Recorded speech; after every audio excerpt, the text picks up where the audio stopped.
Hello everyone and welcome to this reading. This is Fire Moon and I'm so excited to have all of you here today. So this reading is going to be about the total lunar eclipse in Scorpio during Taurus season. So depending on your location in the world, it will be happening on either May 15th or 16th. So check your local calendars for the exact time.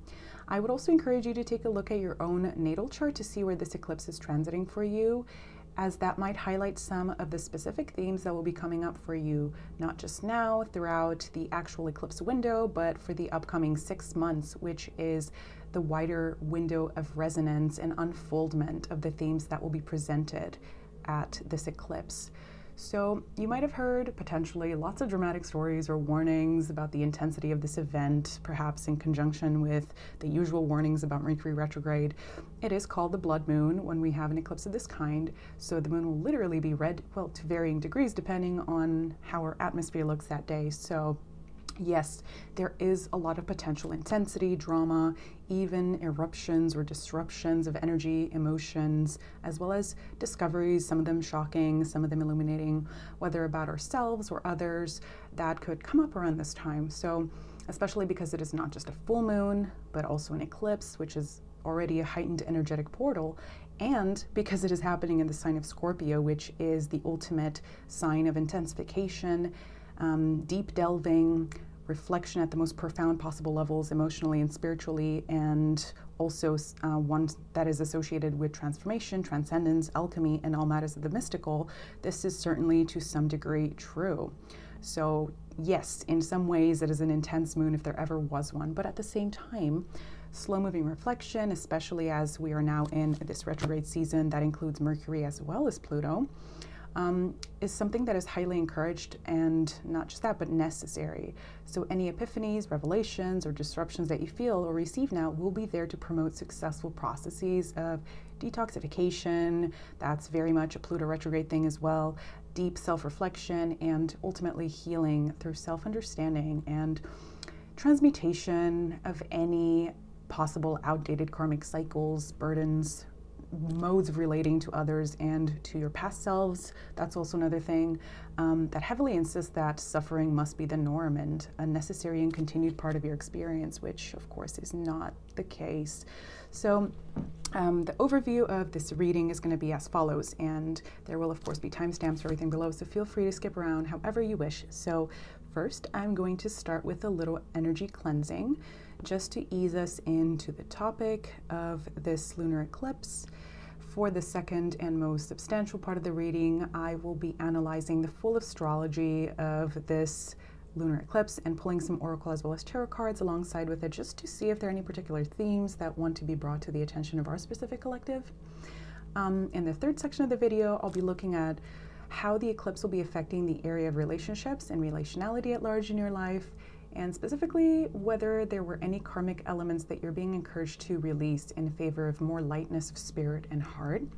And finally, I will be pulling some cards for each individual star sign, so you may of course watch the ones for your sun, moon, rising, as well as any other part of your chart that you consider a particularly salient point, such as a stellium or something else.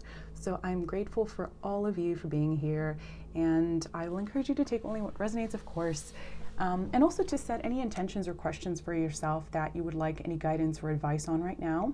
And hopefully this reading will answer some of them a little bit, or even better, help you connect more deeply to your own intuition about everything that's on your mind. So I'm going to burn some sage for us during this energy cleansing now, and I will also burn some Palo Santo in just a second, and I definitely associate sage with those more scorpionic elements and energies of detoxification and transmutation. So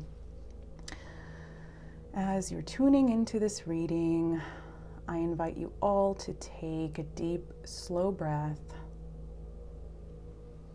and to simply intend that you're connecting to your highest good and opening up your clearest channel of intuition that includes any connections that you may have to higher spirit guides or your spirit team. So as you feel the energy around you, move your attention down from the top of the head, your crown chakra, into your third eye, into your throat, into your heart space, and then the solar plexus, a little lower to your sacral chakra, and then finally the root. And feel any and all negative energies or congestions disperse. If you feel any particular knot or density of tension anywhere in your body, take note of it with compassion and intend that you release it into the universe and trust that it will all be cleared and cleansed. This is no longer your burden to bear. As you tune into your subconscious or conscious mind, notice any thoughts that come up. If you have any specific questions, concerns, confusions, or if you have any worries about specific situations in your life, intend that you're surrendering them to this cleansing energy of the full moon, and trust that all your epiphanies, answers, and closures will divinely arrive in your life in exactly the way that is most healing and illuminating for you. As you are engaging in this process of letting go, feel your aura magnify and gleam with lighter and lighter energy.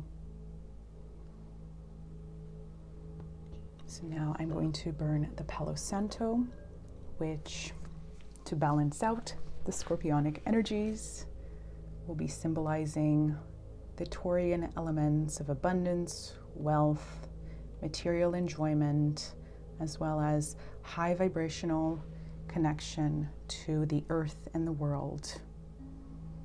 And I'm going to read some affirmations from my Chakra Wisdom deck. So first, for the base chakra: as I observe in nature, growth takes time. This is a time for reflection, persistence, and surrender as things unfold at their own pace. I remain calm and tolerant during any challenging times. I develop quiet hope and expectations based on trust both in myself and in a higher power. And now for the sixth chakra, the third eye chakra, an extra affirmation card that came out. I am aware of my thoughts and I ask myself, are they uplifting and are they true? I do this because I know that my thoughts significantly affect my mental, emotional, and physical health, and because I know that my body believes everything that I believe. I am not in control of all situations that come my way, nor am I in control of what others do and say. However, I do have free will as to how I respond. I choose to respond to all situations from an enlightened position rather than just reacting.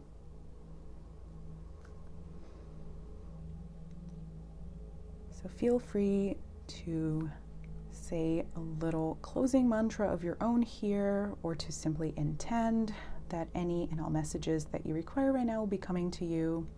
And thank you so much for being here for this energy cleansing. I think that these last two affirmation cards were really much in tune with the energies of this particular eclipse. So without further ado, let's just sort of establish the energy of this eclipse. So as we all know, full moon is always going to be representing the sign, the moon in a specific sign and the sun in its opposite sign. So right now, of course, it is Taurus season, and the moon at this full point in the eclipse, this so-called blood moon in May, is going to be in Scorpio. So both of these are going to be happening at the 25th degree. Oh my gosh, I'm so excited that this card came out. I can't even imagine, because this is exactly what I was going to talk about.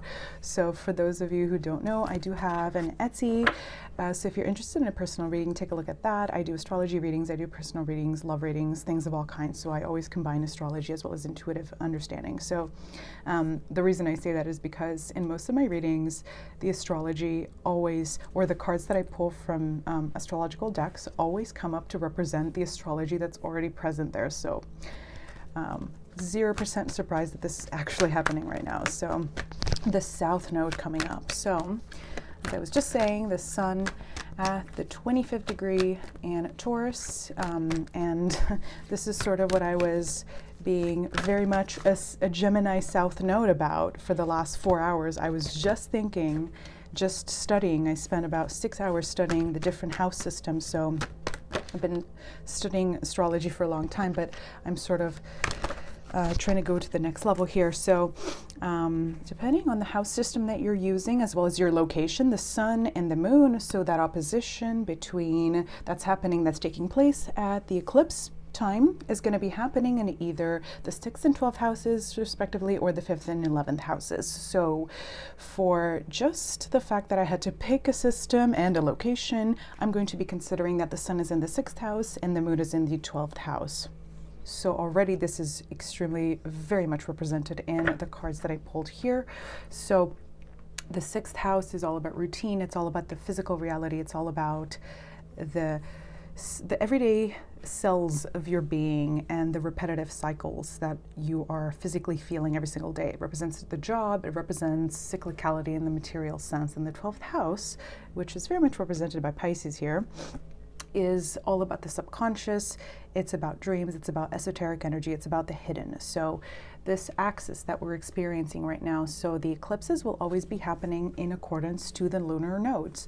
So for those of you who don't know, the south and north node, or the north and south node, are going to be representing the points on the ecliptic, or the axis where the sun is going around, where the moon crosses it. So the south node is going to be representing an energy of sort of emptying out or of dispersion, and the north node is going to be representing the energy that you're pushing towards. So astrologically as well as spiritually, this represents, if you were looking at a natal chart, for example, this represents the energy that is most native to you, so that you have a sort of affinity for. So for example, as a Gemini South Node, I tend to be very analytical. I tend to want to amass knowledge, information of all kinds. I want to sort of index things and to categorize things and to learn about basically everything. It's a very curious sort of placement. So, and that means that automatically I have the North Node in Sagittarius. So obviously a much better example that's not personal is what's happening in the sky right now. So for the past few months, starting in January, we had this shift from the axis of Gemini North, Sagittarius South, to Taurus North and Scorpio South. So the eclipses are always going to be happening on the axis of the nodes. So right now, of course, we are doing a Scorpio-Taurus opposition. So the South Node coming up as the first card here is just so easy to talk about because I don't even need the cards, but just for visual purposes, I'm excited to have it here. So it says life's debts, and I really love this summary on this. I think it's Black Moon astrology cards. This represents the energy that you're coming into this lifetime with. Whether you believe in past lives or not, no one comes in here as a sort of tabula rasa. You come in and some sort of ancestral link or loop, or you have certain connections with other individuals automatically by just the fact of being born. So the South Node represents not just your inherent talents as well as investments, the energy that surrounds you in your general life, but it also represents karma, ancestral karma, most importantly. So especially with the number 42 here, which adds up to 6, and I love the synchronicity of the fact that the North Node is in the 6th house right now. This talks about releasing things that are no longer optimal for your everyday experience. So the South Node in Scorpio, as it is currently in the sky, conjunct in very close orb to the moon in Scorpio at the 25th degree. So the South Node is in the 22nd degree right now. In the 12th house, this quite literally reiterates on so many levels the release of toxicity, of repeating karmic cycles that are no longer feasible in their darkness, heaviness, or complexity, as well as overly sort of over mysticism, should I put it that way, because the Scorpio-Taurus nodal axis is all about transformation. It's all about sowing and reaping. It's about birthing, basically. The South Node in Scorpio is about releasing any sort of overly heavy attachment to the process of transformation or of elevation or of transmutation. So Scorpio is the sign that it's associated very much with that. So in traditional astrology, it's ruled by Mars, but in newer astrology, it's ruled by Pluto, which is the planet of emotional as well as spiritual and material transmutation. And right now, Pluto is also going retrograde in Capricorn. And I say also because, look at this, as a small reminder, we have the element of air here, communication in reverse, which I love as a further synchronicity for the fact that we are, of course, in Mercury retrograde. And for those who are interested, I'm going to post a video about Mercury retrograde, and it's going to be a sort of healing video like this. I will have some tea going along with it. So it's going to be a sort of calming, healing video aimed at recalibrating your energies and directing you to release any unnecessary anxiety associated with the idea of Mercury retrograde. So as I was saying, retrograde season is all about turning inward. And right now, Pluto is retrograde, which is all about transformation of materials as well as of the structure of legacy and of the creation of legacy and of the continuation of legacy. So this is very much in my book related to what the Scorpio, what the South Node in Scorpio means. It's sextiling that. So very often I associate that placement, specifically the Scorpio South Node, with heavy burdens that come from ancestral links. So someone who has a very significant sort of lineage, whether that's sort of like royalty or whether that's sort of some significant story, some very impactful story that comes with your familial lineage or even with your extra familial lineage. So several generations ago, it's all about, because if you think about it, the Scorpio is associated, at least in several systems of astrology, with the 8th house, which is that of inheritance. It's that of shared resources, yes, death, rebirth, and all of that. But it's, if you think of the 7th house as the house of relationships and of contractual relations and elements, the 8th house is what results from those contractual partnerships. So, for example, shared income. So, in that sense, Scorpio South Node is about releasing the binds that you have and that you experience as a result of a heavy karmic lineage of some kind. And for some reason, I'm so sorry if this does not resonate for anyone, but I'm thinking here of a Lana Del Rey song that literally mentions karmic lineage. I think it's from her newest album here, but it's just really funny. And now I just realized that her South Node is in Scorpio. And yes, I'm a nerd. I look at like literally every celebrity that I can think of, their birth chart. I look at that and I just sort of index it in my brain in that very Gemini South Node sort of way. So South Node, life steps. This is what we're letting go of, especially because it's in the 12th house, the house that is the darkest in astrology. All the water houses 4, 8, and 12 are considered the darkest houses in astrology. So this is the energy that is most hidden from you. It's the most karmic, it's the most thorny in some sort of ways. It's the energy that is in many ways limitless. And I love that Pisces came up here to represent that, because this is what's associated with the 12th house. So this is what we're going away from, and we no longer want to repeat this pattern. So with the void of course moon missing here, there is some sort of call, I think, from these energies, these astrological energies, to let go of some automatic pattern or behavioral response within us that takes us on a path that is too obvious in a way. So that's a sort of abstract message that's being channeled here. Let's see, I'm going to pull a shadow card that represents this theme that we need to let go of at this time collectively.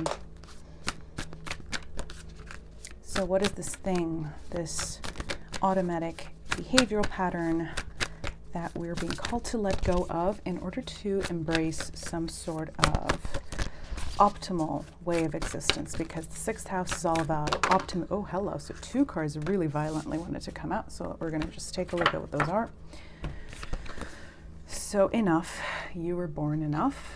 And circles. Oh my gosh. Clarity begins in the eye of the storm. So I really, really love this energy, because this really indicates this heightening that happens every full moon, which is just going to be further inflected by the energies of the eclipse as well as of the blood moon associations culturally. So this has something to do with understanding your true authenticity as well as power, specifically by evaluating as well as integrating within yourself the cycles of karmic learning that you've been doing in your life, whether that has to do with ancestry, whether that has to do with other types of relationships, whether that has to do with reinvention or self-fashioning of any kind. So you were born enough. This is about releasing any sort of attachment to the idea of obligatory suffering or of automatic repetition of these circles of stormy energy. And let's see what the anchoring point or the light energy is in all of this. So for those of you who are still here with me, thank you very much. I'm going to be pulling a few cards for every astrological sign after we're done with these collective messages. Okay, so that really wanted to come out, so that's lovely. Let's pull another one just for symmetry's sake. Okay, it's you. Great. So I'm going to flip over these ones, actually. Yeah, so at the bottom here of this shadow deck, let me just be my quintessential Virgo Mars and be a little bit, just compulsive over here with adjusting these cards. So at the bottom of these shadow energies, we have metamorphosis.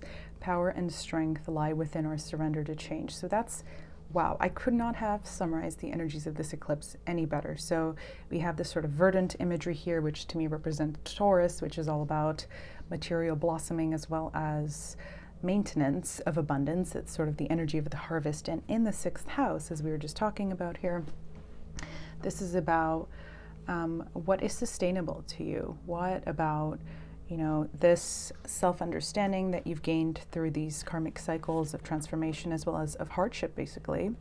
Have you understood what about these lessons that you've learned is useful for you? What about it can you take and optimize and actually use materially as you go forward in these new cycles of existence? And what do you actually have to release? That was sort of just the catalyst point, the catalyst relationship, the catalyst experience that is no longer applicable. That was just meant to be a temporary point of pressure, of difficulty, or of epiphany. So epiphany is a really good word for eclipses.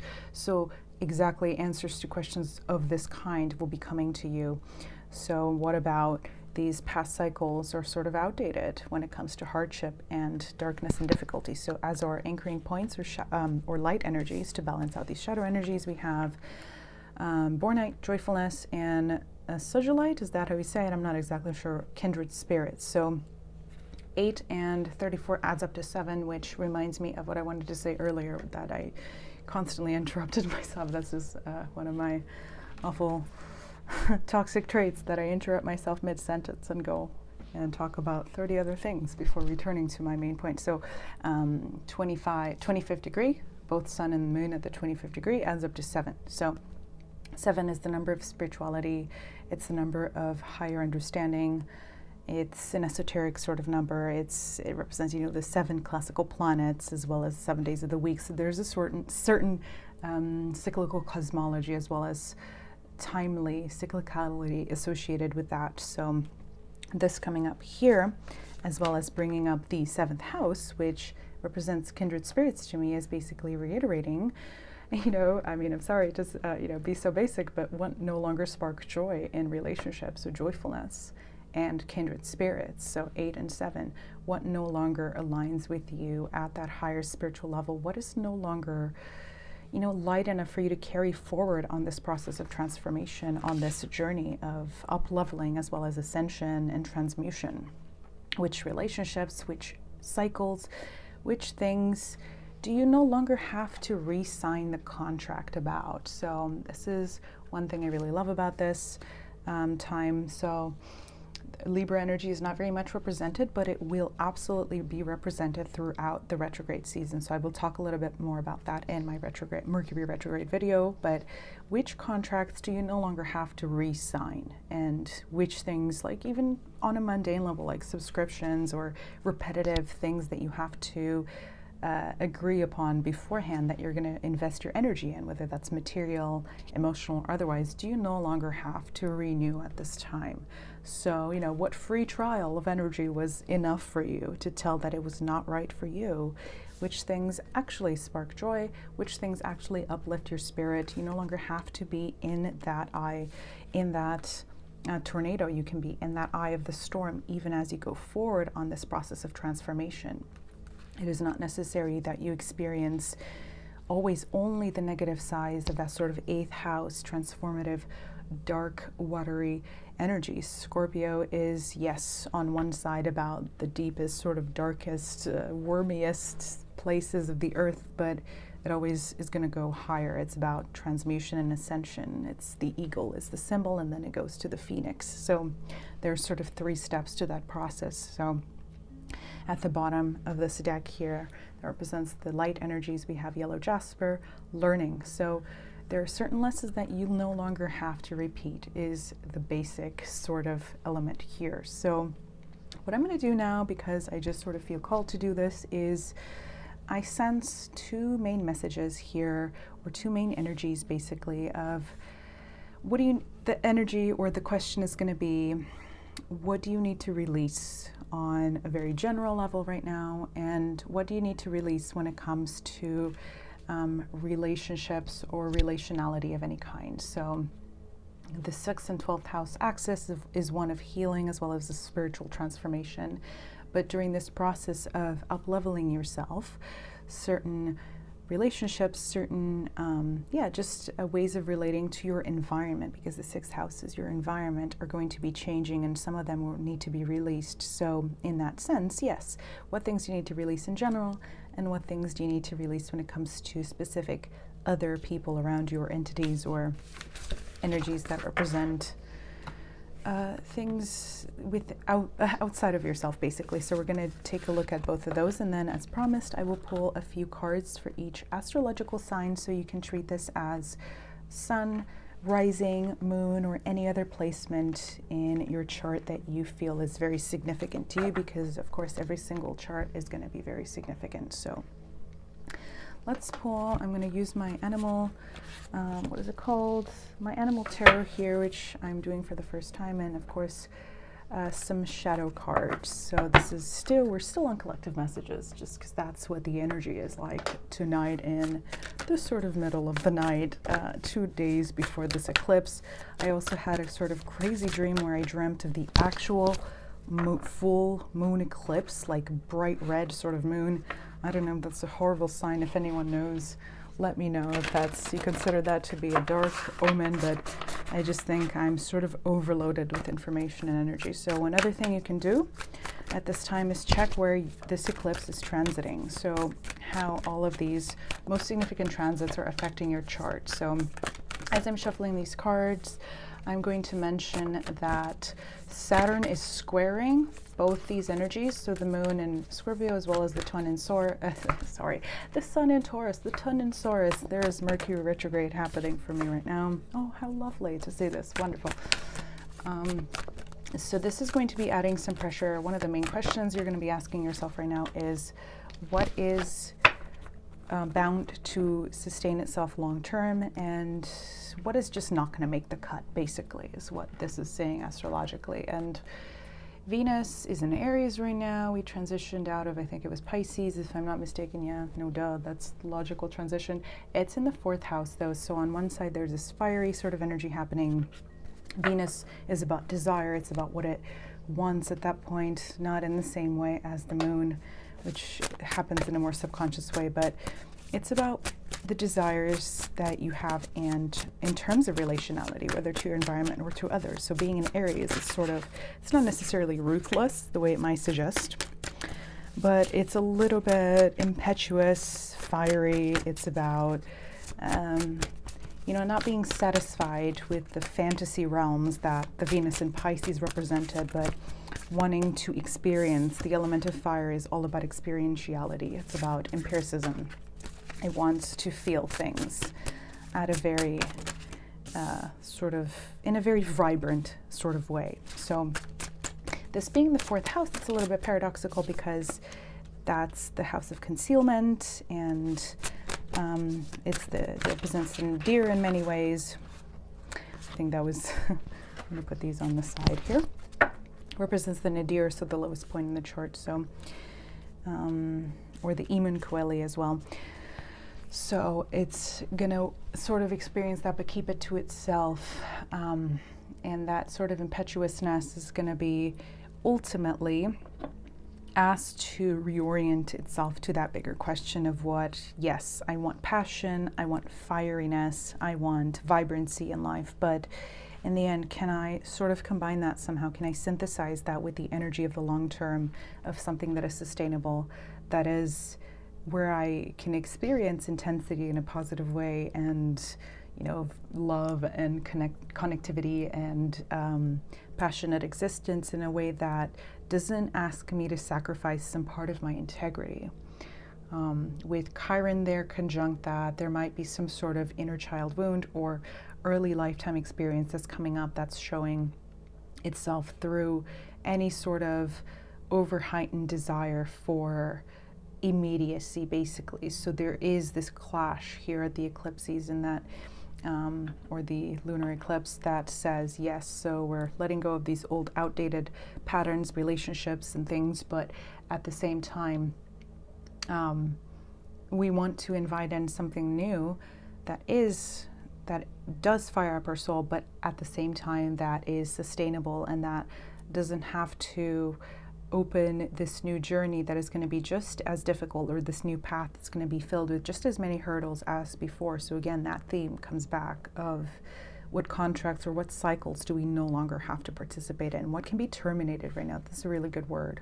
So the three main, I love, if anyone has ever watched my channel, I've used this deck quite a lot already, even though I didn't get it too long ago. My El Goliath Shadow deck, I love this deck. So out of the shadowiest of decks, we have the most light of cards. Beautiful. So the sun, the beams of life. So yeah, I mean, this is what wants to come your way. And I love that because lunar eclipse, right? Sun opposed moon. This is the sort of paradox. What is lightest is in the shadow, and what is darkest is becoming illuminated. And this has something to do with, look at this card here. That's the sort of perfect summary of that. The Two of Cups, the intertwined snakes. So there is a sort of necessity here, or a call or an encouragement for you to synthesize your dark side, your shadow side, as well as the elements of yourself that you might have previously disowned, that you considered were wounded or disappointed, or to some degree, I don't know what the word is, debilitated, to use a very astrological term, through your experiences, because those exact parts of yourself where you've gone through the heaviest of experiences have given you this energetic imprint of really important information that will become sort of the new integral element of your DNA as you move forward. So with the Empress coming up in reverse, this speaks to me to some degree of some delay in revelation. So this is definitely something that reminds me of the retrograde energies, which are all about going inwards before coming back out again. But let's take a look at the card upwards. So of course we have the usual birth-like imagery with the Empress, the alchemical mother here, and she looks very sort of skeletal, which is definitely 8th house imagery to me, very Scorpio imagery. I think she's a peacock, so this sort of paradox between liveness and death is indicated here as on this card. So there's a certain delay in showing all of the transformation that you've been going through internally. So having that be recognized, be sort of reintegrated within your identity and the way specifically that you present yourself outwards. So there's so much more to your experience as it has been happening in the past. I want to say at least since the beginning of January, when the nodes shifted into the Taurus Scorpio axis, that the world hasn't seen. And specifically over the last 2 years, you've done a lot of work on yourself, maybe through shadow work, maybe just when it comes to your material reality, when it comes to your goals, that the world hasn't seen at all or very little of. So this time is this sort of final, I don't want to say final, that's very determinant. I can't use words. It's Mercury retrograde, whatever, although I will debunk my very thoughts about it in the next video. There's something about it that others cannot determine about you by just looking at you and your exhibition of energy at the moment. So this is the sort of final portal of time or period of time when you're given this chance to just keep that precious spiritual, material, intellectual, whatever achievement, whatever you feel is the most significant about what you've done over the last 6 to 12 months, even as far as 2 years back, that you haven't yet had the chance to share with others. This is sort of this final, I want to say like integrative period where it sort of gets to gestate by itself within you before it comes out and it bursts through and is seen by others and recognized and assessed, and where you sort of even have this opportunity to create for yourself an entirely different label, identity. That's the energy that the eclipse in Scorpio really wants to bring to you. So to clarify these, we had 3 of Pentacles, 7 of Cups, 8 of Wands, the first 3 cards that came up here. So there's definitely some lack of clarity when it comes to the energy of alchemy. So what do you want to create next? There's a lot of sort of repressed or self-contained fieriness or action-oriented, goal-oriented energy within you right now. There's a sort of like a suppression of yang energy that I'm feeling here with this 8 of Wands because of the 7 of Cups, which is all about sort of being in a state of suspension. This is very retrograde, very eclipse energy. It's about you're being shown all the different ways you can take this energy that you've gathered for so long within yourself.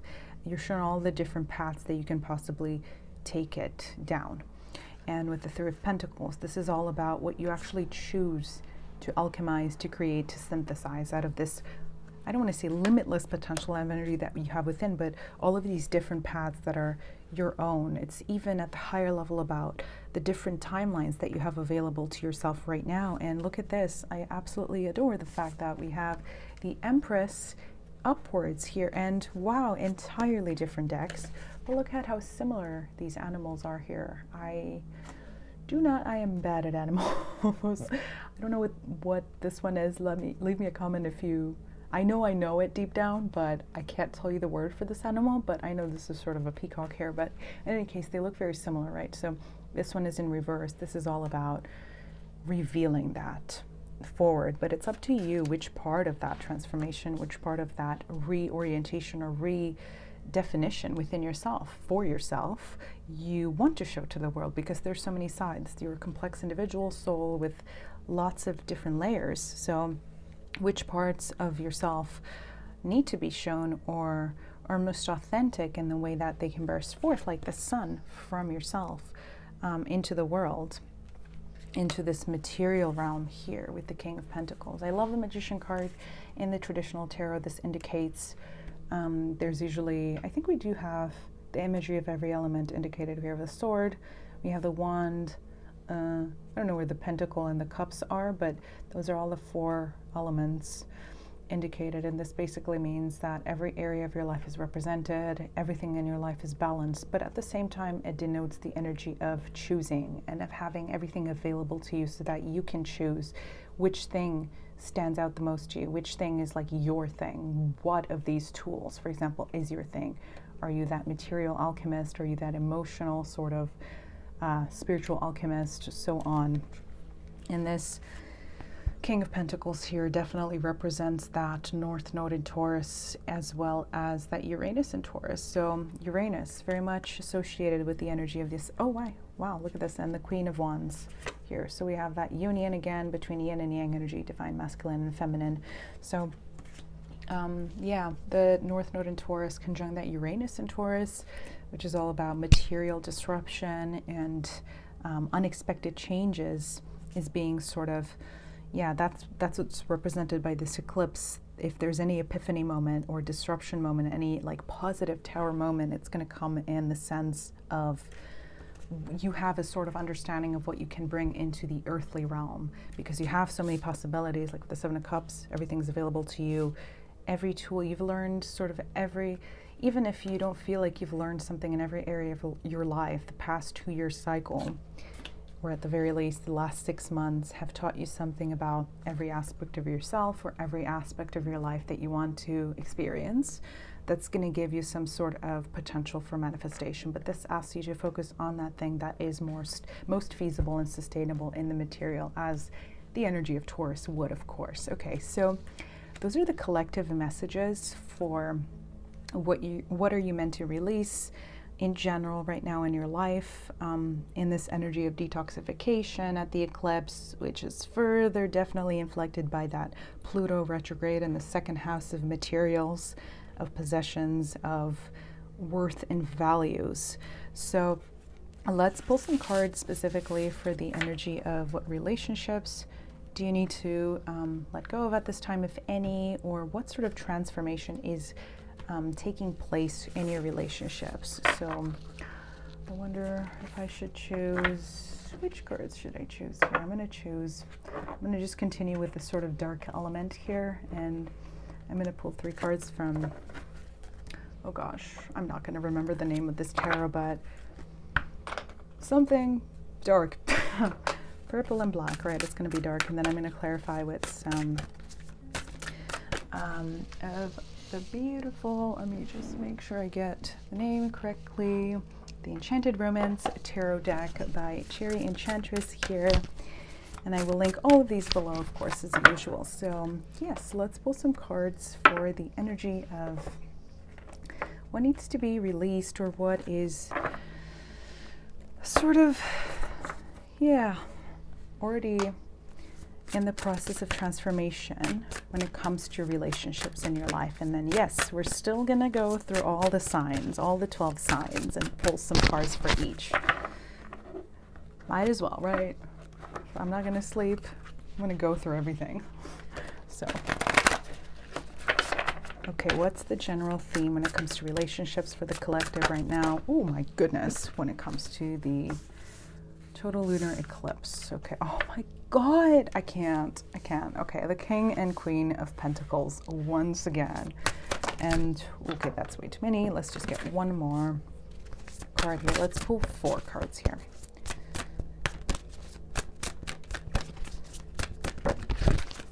Let's get one more. So we have the Page of Swords, inspection, it says, the Queen of Pentacles, ambition, and the King of Pentacles, loyalty. Pull one more card, please. Okay, now it doesn't want to give me anything. It's like, you didn't want those cards I gave you before, bitch. Okay, we're not going to give anything else. All right, finally. Okay, I'm going to flip that one over just for symmetry's sake. Okay, so as I channel sort of into these energies, let's see. Inspection. I'm not sure exactly what that card means. I'm going to start with this obvious thing that's happening here. So as I look at the planets that represent the feminine and the masculine, because we have both court cards in the same element here, I always sort of look for unions in the chart. There isn't much of that happening, but of course we do have that Pluto in Capricorn, and we of course have the Taurus Sun and North Node happening. So this is about that synergy that's being created right now between your journey of self-transformation as well as your identity.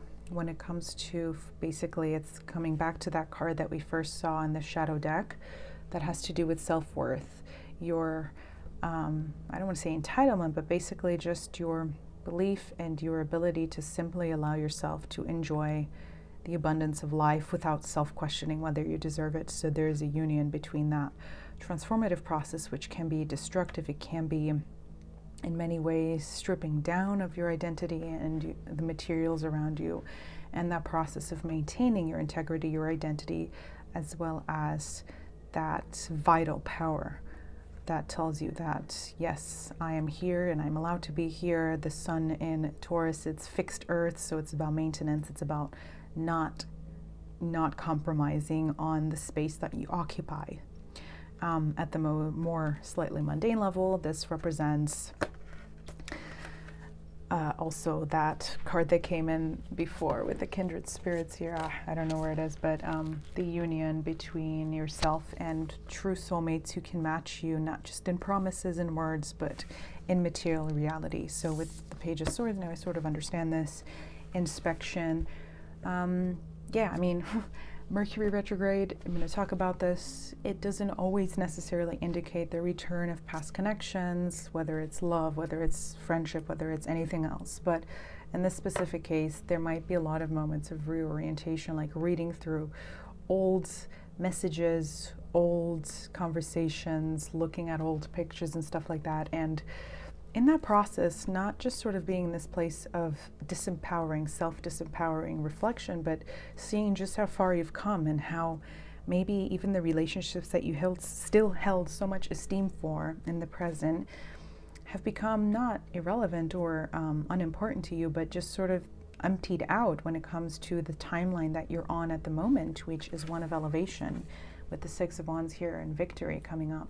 And the butterflies, of course, denoting transformation in this most positive way. That's that, you know, upswing to that Scorpio energy. It doesn't always have to be a dark process of losing things, and whether it's sleep, whether it's materials, whether it's security in yourself and the presentation of your identity. It can be this process of expansion and colorful, beautiful joy. So maybe some relationships in your past that you held in great esteem and that maybe you still think of on the timeline of your life as very significant, as maybe catalyst to your transformation, to your understanding, to your learning process, to even just simply your enjoyment in life. Maybe they are not meant to necessarily join you in this long-term Saturnian way, as we have the Saturn represented here when it comes to future timelines.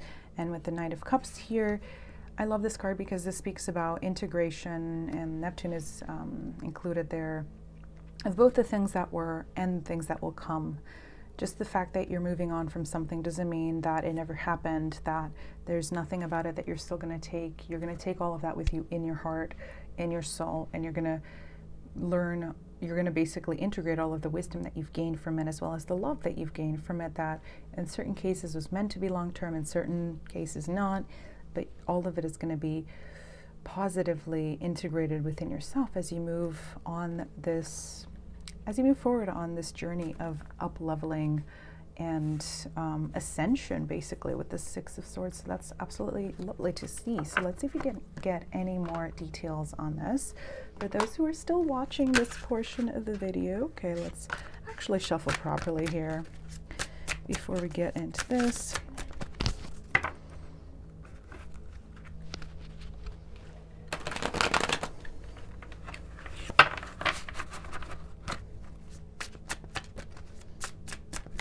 Anything else that we need to know about the transformation of partnerships, of love, of the energy of relationality? Well, hello, at this time.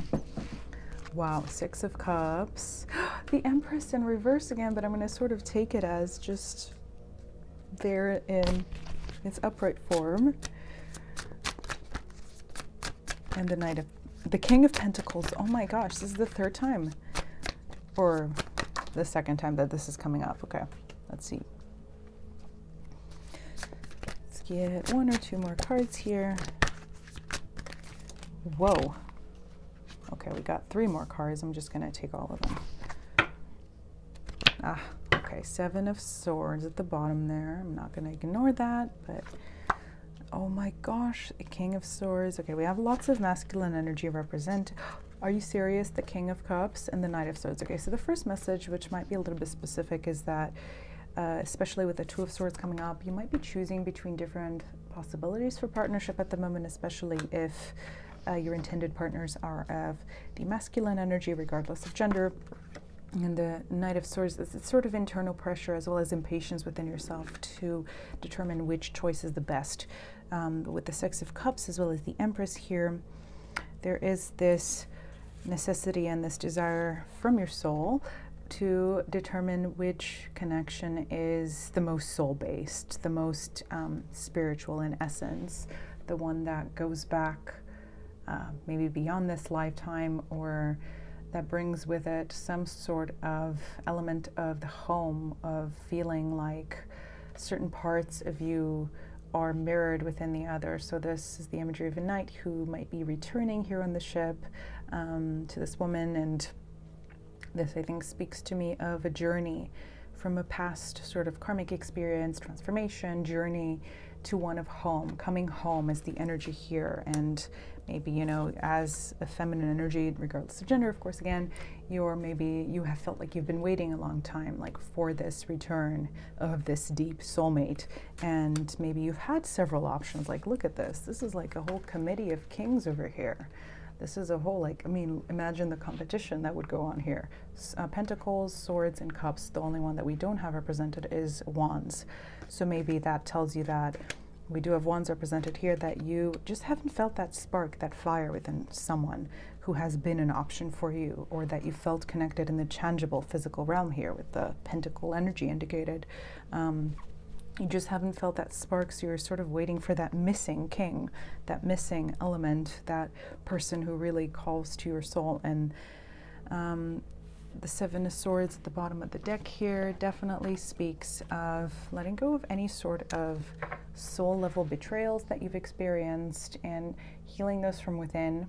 And I know that's a hard thing to do, much easier said than done, in order to invite in this energy of that sort of esoteric, mystical connection, that sort of highest level connection that you've been hoping and wishing for. And because this is that eclipse in Scorpio and Taurus season, it's going to ask you to do this through yourself, inwardly, by turning inward, by reflecting, by once again inspecting, integrating those cycles of learning and of karmic, basically understanding that you've gained over the past big cycle in your life, whatever you consider that to be. So, okay, what I'm going to do now is I'm going to pull a single card from my, I think it's called the Seed and Sickle Oracle deck, and I'm going to clarify it with a few tarot cards for each astrological sign. So, of course, you may pick your sun, moon, rising, Venus, any sign that you want.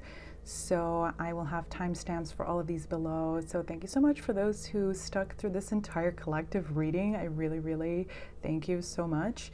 If you want to stop here, that's also great. I hope you have a magical day or night and weekend whenever you're watching. And do check out my Etsy if you're looking for a personal reading, whether that's a chart reading or a personal reading of any kind. And I hope to see you back here again sometime. Bye. So hi Aries, we're going to be taking a look at the energies of this total lunar eclipse for you. So we're going to pull you an oracle card, then clarify with some tarot, and end with a little mantra card.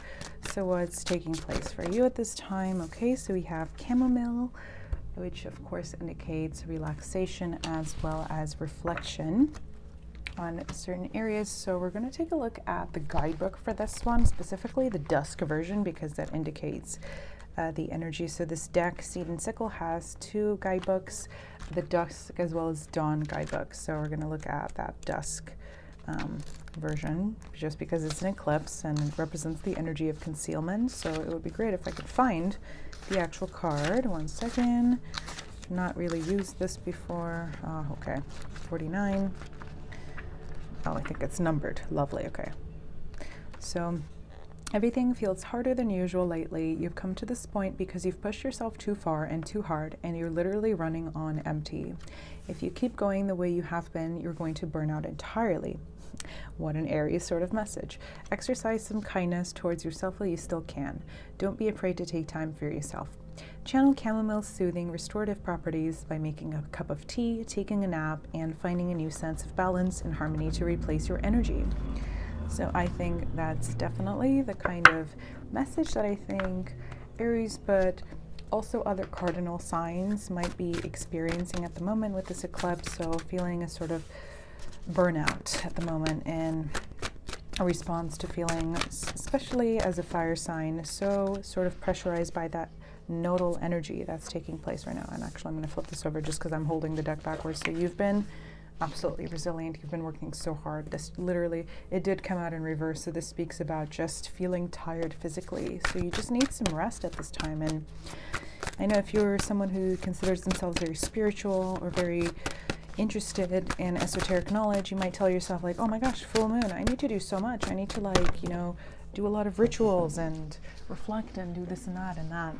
But sometimes best thing you can possibly do on the full moon is just recharge and rest. And with the Ace of Pentacles coming up, this once again speaks about the physical and material world needing some sort of restoration or recalibration here. So sometimes when you are pushing yourself hard to work towards some sort of abundance or some sort of goal, you might be actually counterproductive when you push yourself too hard in. For someone who's oriented on on making things happen and creating change quickly and acting on your goals really quickly, you might not want to hear this sort of higher divine wisdom here of sometimes the best work happens when there is stillness, but I think that's very important here, I think, especially with the devil at the bottom of the deck here, representing sort of high-strung energy of holding on too tightly to something. I think the energy of just letting things sprout, just trusting that you planted that seed really well and that it's bound to emerge is, I think, very successful at this time. Let's pull actually 2 mantra cards for you, I feel, from the Super Attractor card or deck here, and we'll use a floral deck as well. Let's move these here. I'm having trouble organizing things on this table. Okay. Sort of, yeah, frazzled energy perhaps for you at the moment. Oh my gosh. Almost went into the candle there. When I merge my desire with faith, I can take action from a place of peace rather than control. Oh my gosh, what a perfect sort of summary there for you. Let's pull you one more card from my Language of the Flowers mini deck.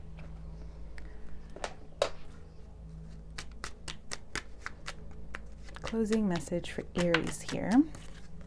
Tiger Lily, security. Choose the safe harbor for now. So that speaks about that energy of concealment and of being in a state of yin, maybe even enclosement, and trusting that actually that is what's best for you and what is safest at the moment. So I hope this resonated with you, Aries. Make sure to check out your rising and moon sign or your other placements if you so feel called to do. And thank you so much for watching. Have a magical day or night and week ahead whenever you're here. And I mean, if you have any questions, I would love to hear your comments, and I would always appreciate your likes, shares, subscribes below. Thank you so much. Bye. So hello, Taurus. Thank you so much for being here right now. Happy birthday to those of you who have a birthday coming up. So let's see what's happening around this lunar eclipse for you and your season when the sun and the North Node are in your sign. So a really significant time for you, definitely, Taurus. So we have the Oracle card of Cherry, and this is my Seed and Sickle Oracle deck, which has 2 guidebooks, one for dawn and one for dusk. And I'm going to use the descriptions from the dusk one because this is an eclipse. It's all about what's being concealed, what's more in the dark. So number 7, that might be significant to you. This says, in the south of England, wild cherry trees are associated with the cuckoo. A common belief in this region says that the cuckoo will continue to sing until it has eaten its fill of cherries thrice over. An abundance of resources means that this is the perfect time to focus on what your body is telling you. What does it need to support it right now? Whether that's a balanced diet or a more regular sleep schedule, listen to its needs and let it guide you forward. So that's like a very, very Taurus energy, all about abundance as well as of optimal sleep and healthy consumption and enjoyment of food and of restorative energies. So you might need a little bit more sleep at this time, but there's just also so much energy available to you that I think a lot of it is sort of overwhelming you. So, oh my gosh, Ace of Pentacles. This came up for Aries as well. Aries had a sort of tired message as well. I feel like for you, there is potentially some sort of possibility for overdoing things, especially when it comes to like overeating, when it comes to materials, because the Ace of Pentacles came up. So Taurus does represent weight, especially in the North Node placement, and it might indicate a certain overabundance of it. So if you haven't been eating well or sleeping enough, or maybe if you've been feeling lethargic because any of your cycles, whether it's circadian or otherwise, have been out of sync, this is a good time to just allow yourself to integrate that. And of course, the eclipse energies go beyond just the actual frame of the eclipse on that one day, wherever you're located, time zone wise. And sort of the portal has been opened from the solar eclipse on the 30th of April, also within your season. Okay, and the Page of Cups in reverse, and then the Hierophant. So very interesting sort of energies. Page of Cups in reverse. I'm going to take it as in reverse because it came up that way, and the Ten of Swords at the bottom. So there's some sort of outdated cycle like came through in the collective reading here when it comes to relating to others emotionally. This might have something to do with the energy of maturity. We have the Hierophant here, which is represented actually by Taurus in the tarot. This is just a further confirmation of how significant and potent this time is for you. So I'm getting a sort of more esoteric energy for your reading specifically. This has something to do with feeling like there's a lot of energy placed on your shoulders, like at the same time you're someone who has a lot of potential for growth, for basically embodying as well as experiencing power at this time. But maybe what this Page of Cups in reverse is telling me about is that there's a sort of a neglect going on of that pure element of you, that sort of inner child, that innocence that you feel has maybe been left out, and maybe a lot of this like material overcompensation that's happening right now, if any of that is going on, or any sort of out of sync cycles within yourself are responding to that neglect that feels sort of shut out at the moment. So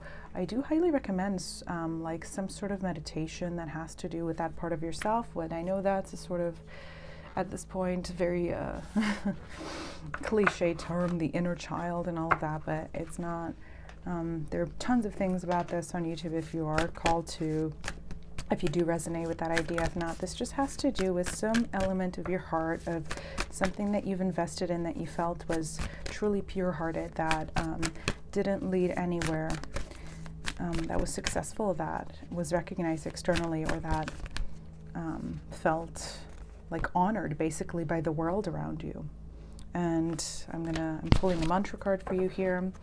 This says, when I cultivate a spiritual connection, I can trust the universe no matter what. So yes, if there's been any sort of disconnect between physical, the spiritual realm, especially if you're here watching this, I know that you're a spiritually attuned person. This asks you to tune into that higher self-understanding of what it is you should be doing without placing on yourself any sort of unnecessary heaviness. That's the energy that Taurus wants to escape right now, because at the same time, yeah, there's a lot of weight to your presence, like to your words. Like, people will take you seriously, people will take your presence seriously, but at the same time, you might be harboring a lot of that responsibility that you don't necessarily want to hold at this time. So this is asking you to let go of any unnecessary burdens that you think or you feel that are being sort of forced upon you, and connect to that higher self, as well as channel that brings back to you your true connection to your spirit, to the purest part of you, your heart, your inner child, your oh, that's a lot of cards. Let's just get one. The part of you that is connected to soul purpose and, to joy, basically. Oh my gosh, as I see that sunflower, the ultimate symbol of joy comes out: assertiveness, rise up, stand stronger and true.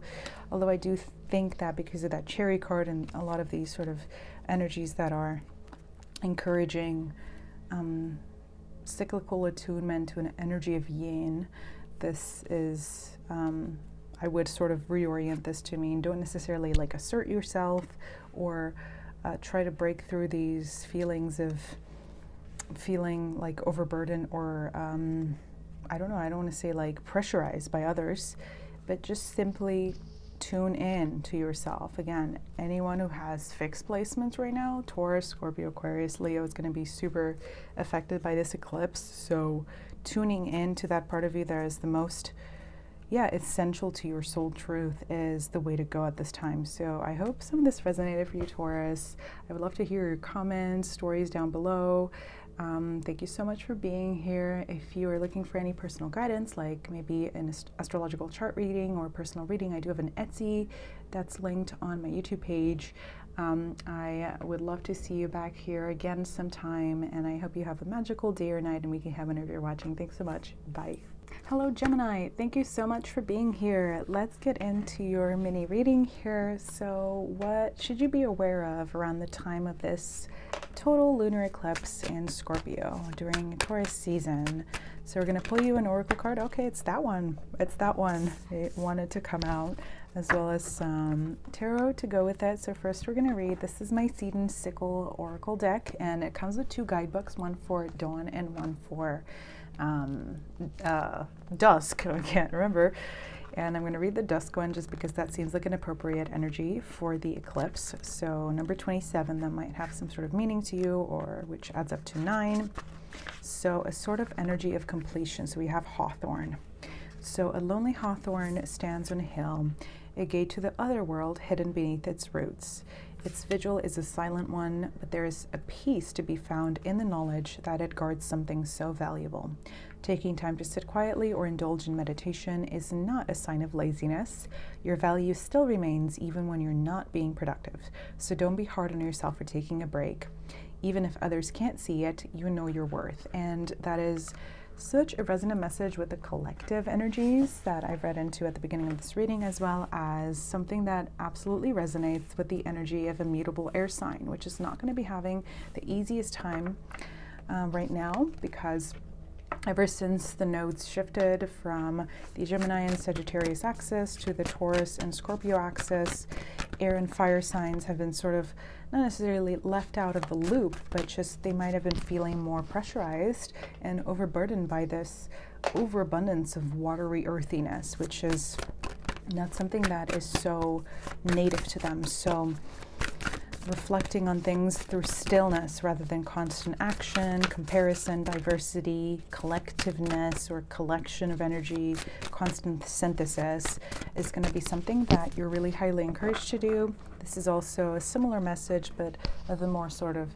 mind-oriented sort, which I'm not surprised to see at all with Gemini, than Taurus and Aries, which came before. So especially if you have placements in those signs, take a look at those readings as well.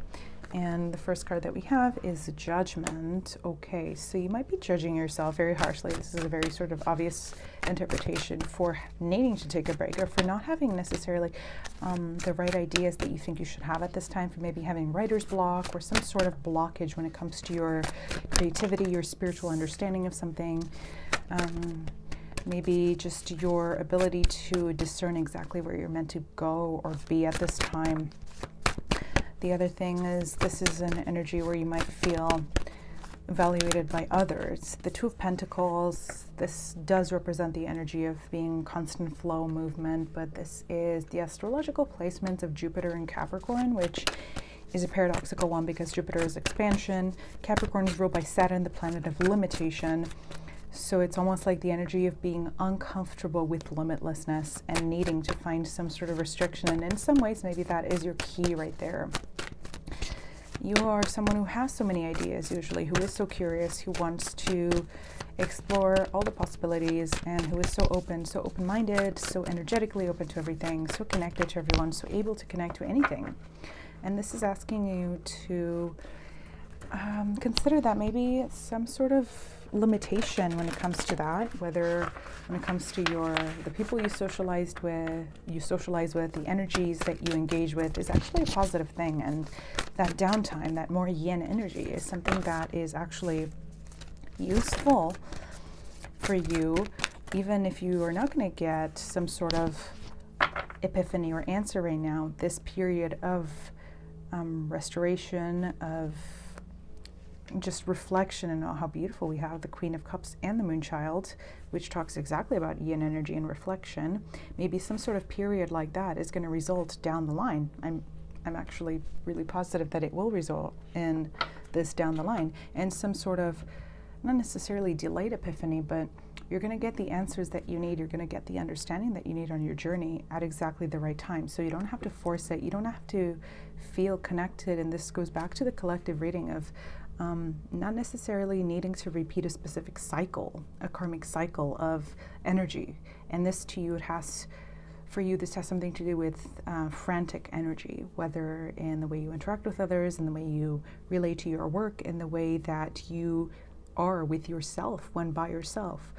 there is not a necessity to feel so frenetic all the time. So with the Queen of Cups, this is about absolutely turning inward, and this is a message that has been there for both Taurus and Aries so far. So tuning into your emotions and just letting them flow over you in this way where you trust that that process also has something sacred and interesting and genius-like to reveal to you. Wow, that's a lot of cards. Let's just get one. And you know what? I kind of feel like this one is it.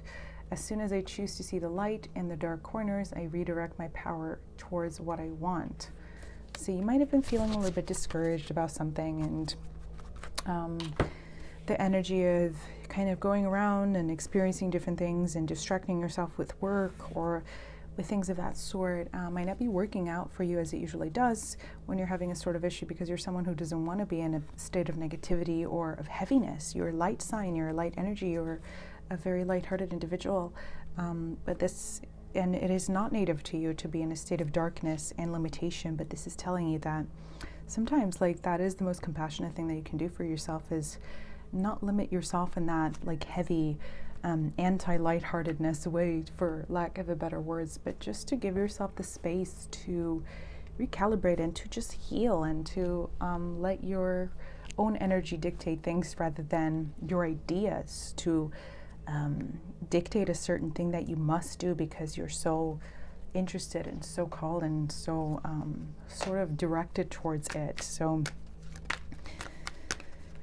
this is also about facing some sort of inner shadows, maybe doing some shadow work, some sort of transmutation of emotion specifically, because we have two cards that indicate lunar energies here. So this is a time when you might be feeling a little bit emotionally just heavy.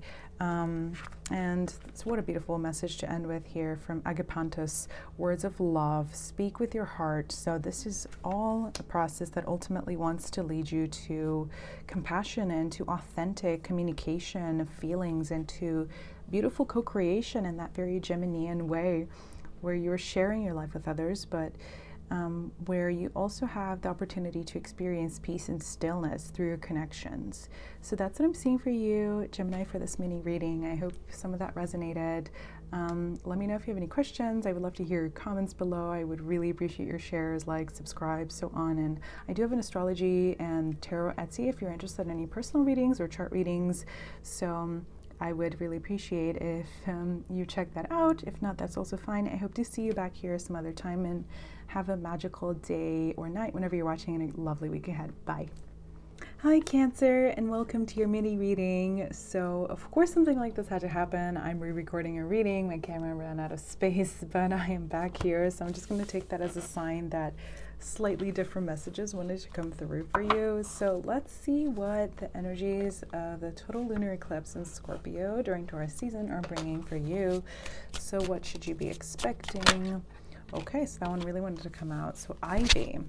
Okay, so I'm using my Seed and Sickle Oracle deck here, which has two different guidebooks, one for dusk and one for dawn. And because it seems most appropriate, I'm going to use the dusk ones for the eclipse season, as energy seems a little bit more hidden, a little bit more concealed, more mystical. So let's see what the number 35 for Ivy has to tell us. So 35 might be important for you. That adds up to 8, so signifying the 8th house, the energy of transformation, and very much in tune with that scorpionic vibration right now. So Ivy, borrowing from Ivy's steady and determined perseverance, you have reached new heights, unfurling your leaves to the sun. The obstacles that blocked your way have become the ladder rungs that now hold you up, a testament to your journey so far. But that path beneath you is starting to crumble, and you're beginning to wobble. It may feel as though your position is unstable, but don't be afraid to let go of your safety net below. The next step is within reach. So that's actually a way more perfect message than what I got before, which was a sort of more convoluted version of this. So basically this tells me that you've accomplished so much during this past cycle of your life, as we've been talking about if you were there for the collective reading. Whatever that means to you, whether it's the last 6 months or up to the last 2 years or so of your life.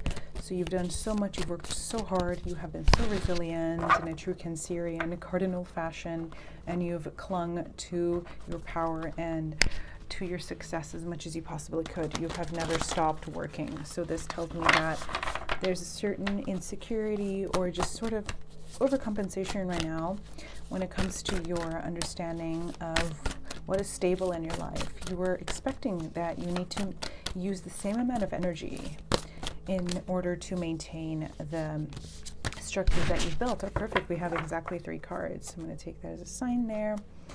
So, oh wow, the Tower. Okay. Yeah, this is exactly what you're fearing. You're fearing that you're going to be destabilized out of the place in your life, the moment of understanding the security, whether material, spiritual, emotional, that you've reached. And that something bad is going to happen now that you have reached this pinnacle of either success. Oh my gosh, as I say success, 6 of Wands, which denotes victory. And then 8 of Pentacles in reverse. Coming up here with the 8 of Swords in reverse at the bottom. So this is telling me, do not expect the worst. This is actually the same message, just way more powerful than my fake non-recorded reading for you. This tells you that you shouldn't expect the worst because nothing is going to crumble underneath you.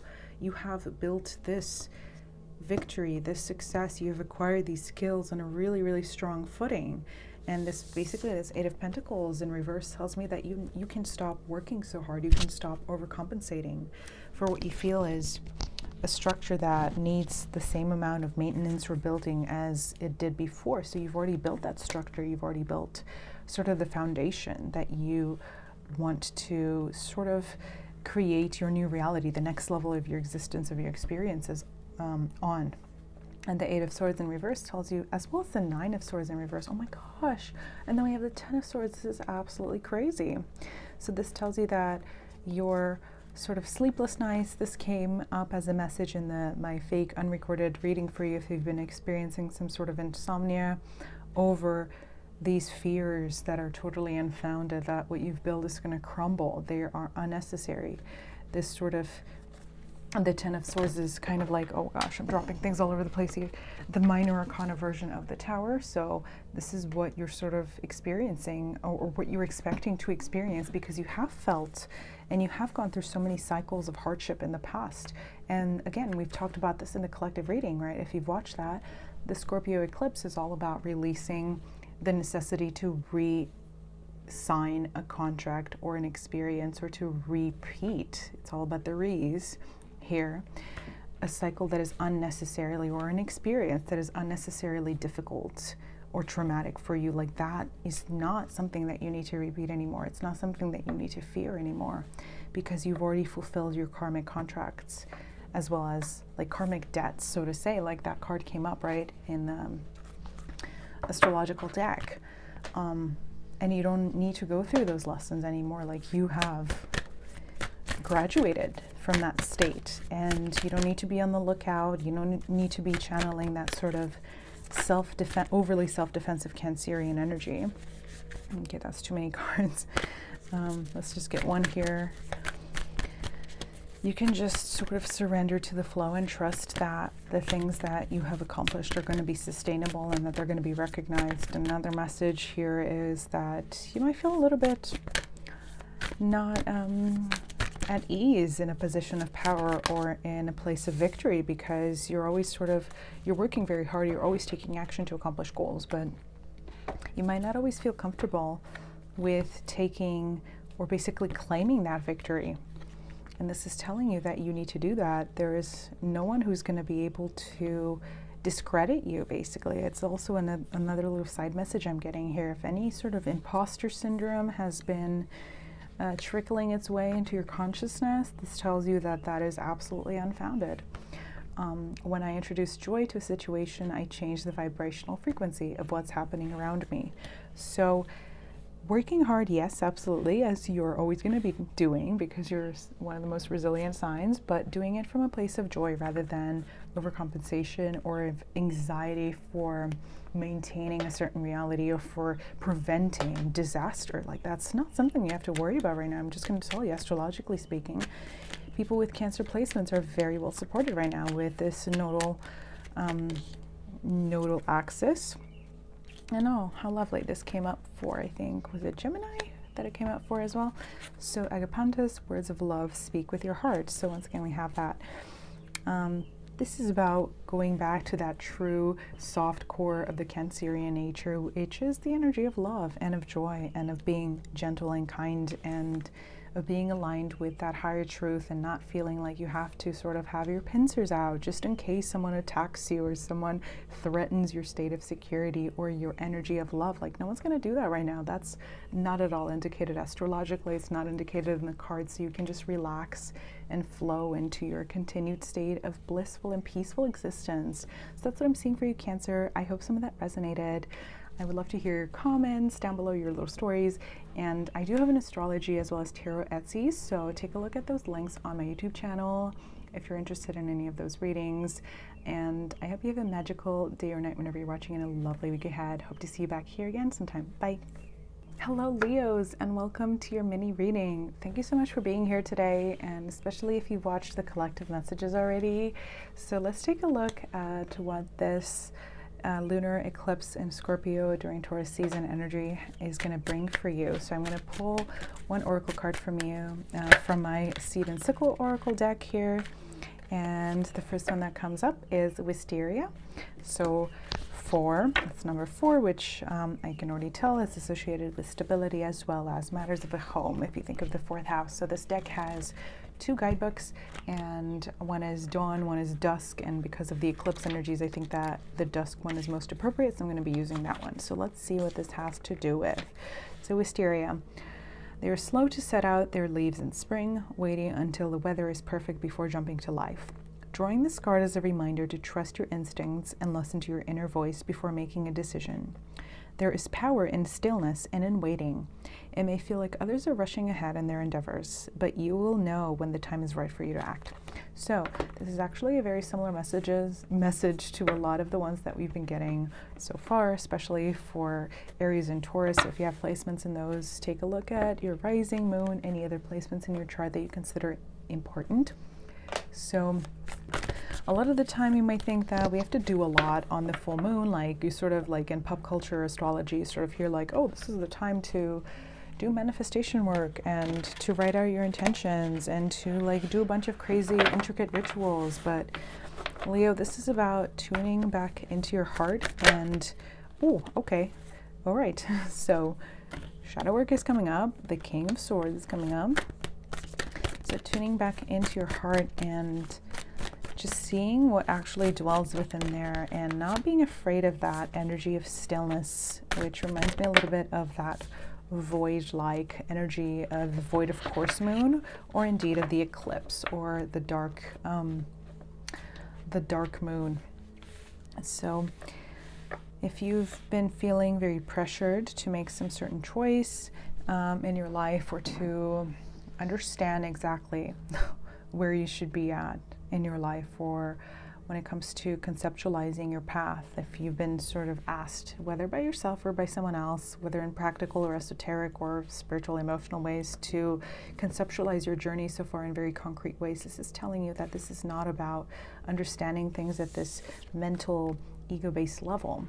This is about integrating your soul's surrendered way of relating to the world and to your past, basically, between your past and your present, and letting those cycles of understanding, of learning, like we've seen in sort of the collective reading already, just sort of come and wash over you. This is one of the best things actually that you could do at a full moon, is just to be very still, like our oracle card told us here, and not to necessarily do something very actively or to resist something in this very King of Swords way, or to delineate a specific space of reflection for yourself, but to just let your mind drift a little bit, and whatever's going to drift to, whether it's the past as indicated here in the 6 of Cups, whether it's whatever comes your way, that's going to be what you need to be thinking and feeling and reflecting on at that time, and it's going to be valuable for you, because I get the sense that you've already sort of experienced a lot of darker periods of self-reflection. You are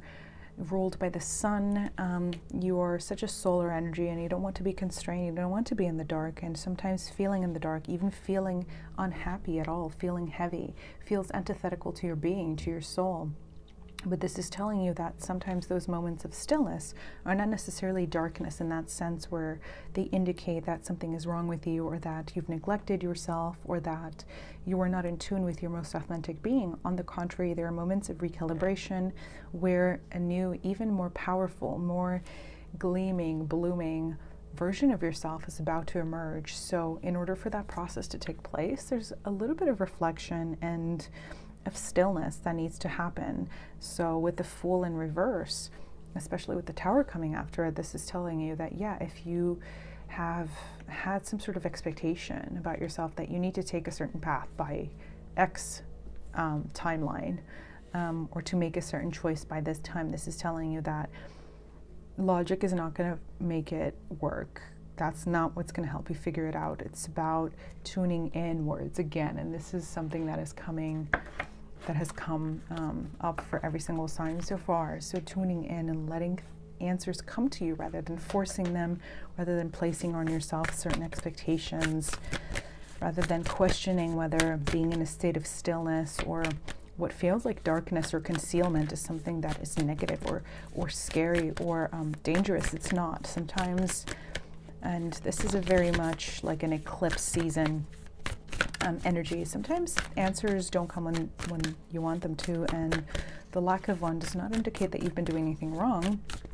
There's just a lot of cosmic alignment externally that needs to happen. So this is just, on a practical side, just a good opportunity for you to integrate at an even higher level the things that you've already experienced. So this says, the more I attune my energy with appreciation, the more the universe will deliver. And I like how this card is also very much black in the background. So this indicates that energy of reflection again, of stillness.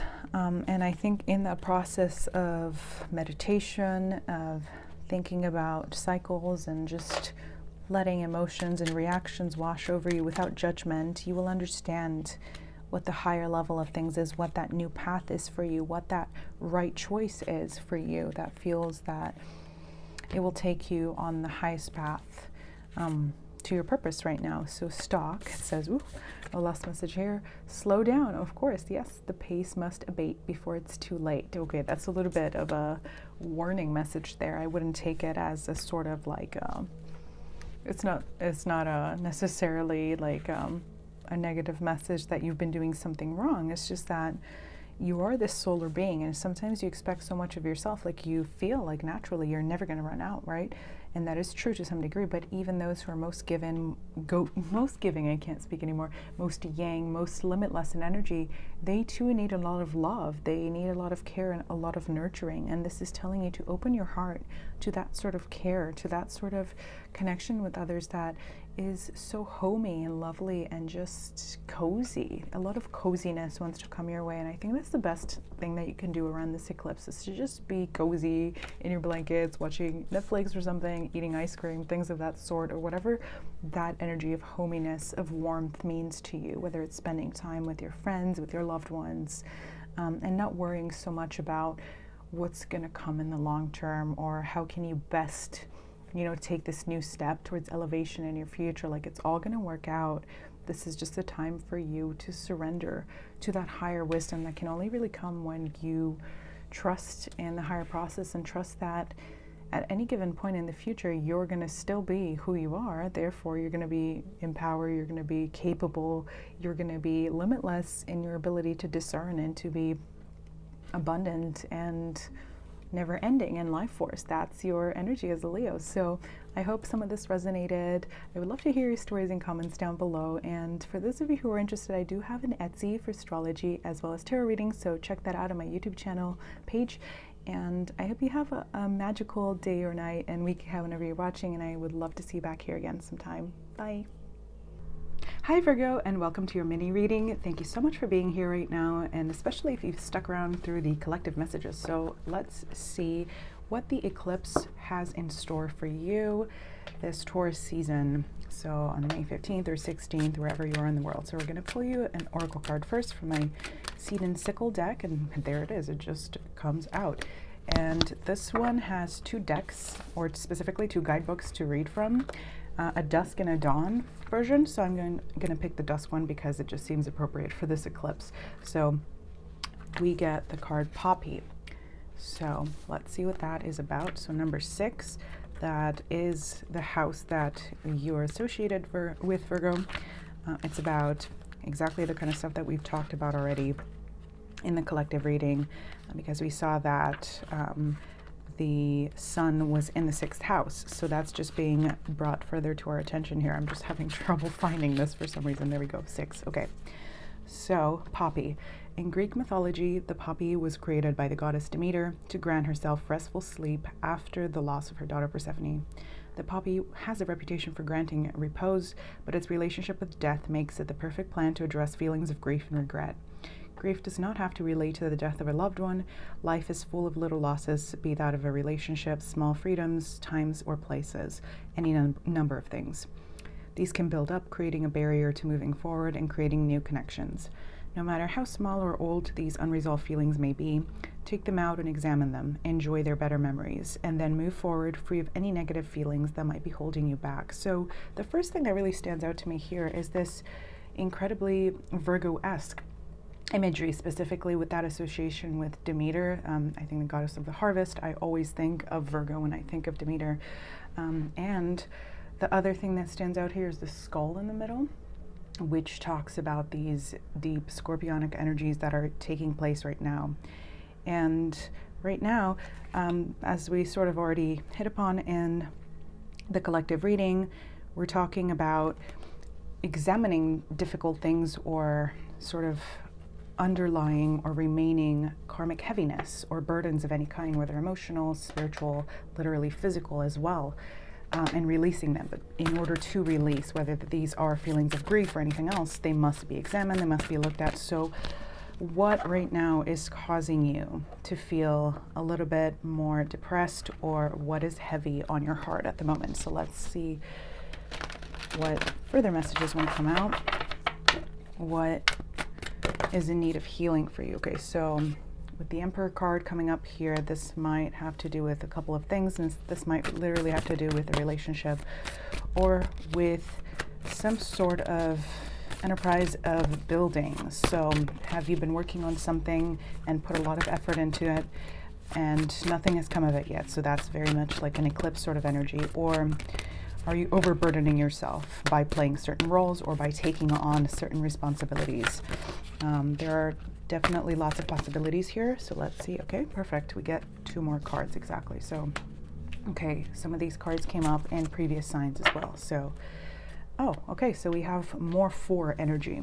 At the bottom, 4 of Wands.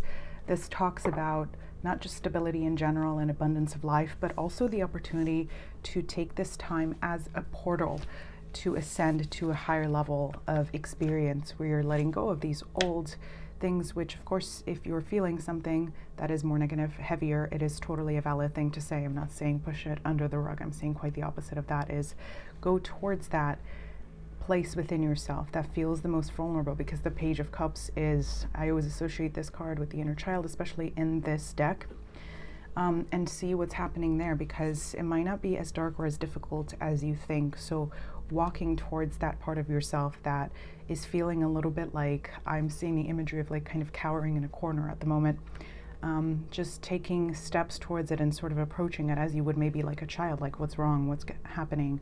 And this sort of kindness and self care at the moment around this eclipse is something that is necessary for everyone. But I definitely sense that for you Virgos, there's some tenderness that really needs to come your way, whether you give it to yourself or whether you invite that into your life from other sources, potentially both. So with the Two of Pentacles here, yeah, this is the placement of Jupiter in Capricorn, which is not a really positive one, because Jupiter is all about expanding and Saturn is about limitations. So this is literally about placing certain limits on yourself when it comes to enjoyment and when it comes to just being in a state of flow and thinking that everything is going to be taken care of. And because you've been working so hard, being this leader, being someone who's just so capable, just so high functioning, no matter how you're feeling, even if you are sad, you're always high functioning. Even if there's something within your soul that you feel you haven't been able to solve yet, you always keep going. This is telling you that that process or that cycle that you've been keeping yourself in has caused some of these internal wounds that maybe you've not looked at yet. So this is telling you that that's limiting basically your channel towards highest possible abundance and enjoyment in the moment. So this is a chance, this eclipse is a chance for you to simply open up to the possibility of that, enjoying the simple things in life. But because of this intense Scorpionic thing, again with the skull here, there is this necessity to look at the more difficult things within before you can come to that place of ease and, well, basically of simplicity. So some shadow work involved a little bit, but that is the case for absolutely everyone right now. And as with almost every single sign so far, the idea of stillness, of going within, and of not overworking yourself and not expecting certain things of yourself, like meeting certain deadlines ahead of time, which is a very Virgo-esque thing to do, or constantly putting more things on your to-do list, or even trying to go ahead to the next items on your next to-do list. So none of that. If there's any sort of that overcompensation through work, that's what I'm seeing with the Two of Pentacles. It probably has to do with some neglect of a higher, more tender dream that you have within your heart. So, oh, how beautiful. I'm going to keep both of these out here because I think they're relevant. So it says, when I'm patient, I let the universe do for me what I cannot do for myself. So that's a perfect sort of mantra there. And that relates to that idea of overcompensation. And it says, I heal the habit of fear and I embrace the habit of love. So if there's any sort of overworking energy, it's probably because it stems from this place of mistrust, that if you let go, that if you relinquish this sort of control, you're going to get hurt. Like that part of you, that tender part, that inner child is going to get hurt. But this is telling you that the opposite is happening right now, because you might have overworked yourself and neglected that side of you. Any of these old cycles of over difficulty in your life right now, are what's perpetuating that feeling of, any sort of sadness or depression. So this is our final card for you. So cactus flower, endurance, hold on, you can do this. And I think this has a sort of dual message for you. Like on one side, yes, you're one of the most resilient people in the zodiac. You, again, so high functioning. You could be in whatever state you're in, and you're always going to produce really good work. You're always going to meet deadlines and be there for everyone else. So you can do this. But the other thing that I'm getting out of this is that you don't have to do this alone. You can simply set this intention to align with spiritual help or with the help of others around you physically, to simply split up some of these burdens so that you may have this opportunity to dig into that private place, that sanctuary, that emotional sanctuary, so that you may actually be able to do this more sort of tender work with yourself and to just give yourself that kindness and self-care that you need, especially emotionally, but also physically. So that's what I'm seeing for you, Virgo. I hope some of this resonated. I would love to hear your comments down below. Thank you so much again if you've watched the full video, especially. And I do have my Etsy that has astrology readings as well as tarot. So if you're interested in a personal reading, check that out on my YouTube page. It's linked there. And I hope you have a magical day or night and week ahead whenever you're watching. And thank you so much. Bye. Hi Libra, and welcome to your mini reading. So we're going to be looking at what the energies of this total lunar eclipse have to say for you. So I'm going to pull first an oracle card for my seed and sickle deck, and then we're going to clarify with some tarot. So this oracle card, or oracle deck, I'm sorry, has two guidebooks. One that's titled Dawn and the other is Dusk. So I'm going to use the messages from the Dusk guidebook to illuminate whatever needs to come through for us today, just because I think that that energy is appropriately compatible with the eclipse and this deep sort of scorpionic energy. So let's see, what is the theme for this? What wants to be brought to your attention, Libra? Okay, so one card flipped over. Okay, chamomile, this is the same card as for Aries. And I was talking about the energy of the cardinal modality for Aries, and that's about being the one in charge, being a leader, being the one who synthesizes energies and materials. So you're given things and you're the one who sort of constructs their meaning. Whether that's a sort of abstract message, but whether that happens in your life materially, whether it happens with words, communication, which is a very Libran trait because you're an air sign, you are always very capable of being an interlocutor in your life. And chamomile is telling you to slow down. And actually, gosh, I forgot to read the messages on that card. Interesting. So that might be a significator about how you might be lost for words at the moment, or there's something about ideas that you've been expecting to get in touch with, or some sort of news that you've been waiting for, or some sort of confirmation when it comes to communication that you've not necessarily been receiving, and it's causing you a lot of stress, because chamomile is about relaxation. So everything feels harder than usual lately. You've come to this point because you've pushed yourself too far and too hard, and you're literally running on empty. If you keep going the way you have been, you're going to burn out entirely. Exercise some kindness towards yourself while you still can. Don't be afraid to take time for yourself. Channel chamomile's soothing, restorative properties by making a cup of tea, taking a nap, and finding a new sense of balance and harmony to replace your energy. So I get two sort of energetic streams from that. One is that you might actually be running around right now, and you might not even be aware of just how tired you are, because you are. This is a similar sort of energy to Virgo. You are so high functioning, and you are so just good at keeping things in line and doing the work that you need to do, and being very methodical and showing up every single day. So you might not even be exactly sure or aware, in touch with the parts of yourself that need a little bit of relaxation. Oh my gosh, please don't go in the fire. Calmness and just TLC. And the other is, of course, that if you are feeling just as tired as that, and this came up for Aries, so especially if you have any other Aries placements, watch that. Oh my gosh, of course, 10 of Wands, watch that reading as well. So you have been through a process of intense learning, whether about yourself or about some sort of subject. You've been acquiring a lot of information, because with the Divine Wisdom here, Divine Wisdom card, this is about tapping into higher channels of understanding, or being in that mode of synthesis that I've already mentioned, which is a place of doing a lot of alchemical work. So let's just get one more card. Okay, 9 of Swords reversed. I'm glad to see that. And 6 of Wands at the bottom. Yay. Okay, so you've been acquiring lots of information, but not just that, synthesizing it, understanding it, turning knowledge into wisdom. And because of the 10 of Wands, which is about heaviness, completion, there is so much of it, and you might feel simultaneously very inspired, but at the same time, it's almost like there's a lot of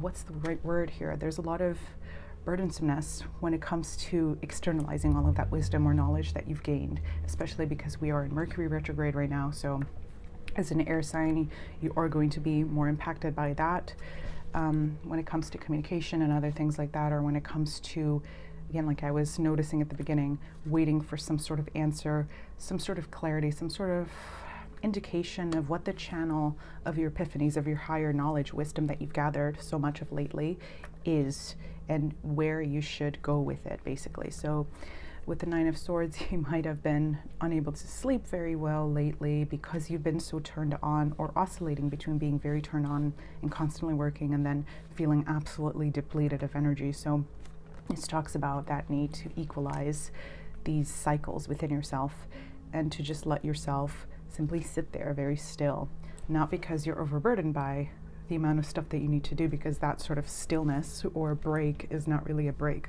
So if you're, taking a break for yourself, but you're having anxiety because you're taking that break because you think you need to be working during that time, that's not the right approach. So literally just meditating and trying to clear your mind with the 9 of Swords in reverse. This is about clearing any sort of unnecessary paranoia, nightly sort of demon energies, like being up all night, having nightmares even during the day sometimes, things of that sort, because what you've gathered throughout your studies or throughout this time of intense learning, whether about yourself or something else or someone else, a subject or whatever it is, or maybe multiple things, multiple areas of life, it's the key to your ultimate victory and to being recognized externally. So this is what is guaranteed for you, but in order so that you can sustain this journey that you're on, and to actually allow for that to be externalized in ways that are more concrete, that that you've gathered this knowledge, but have others been able to see the results of it,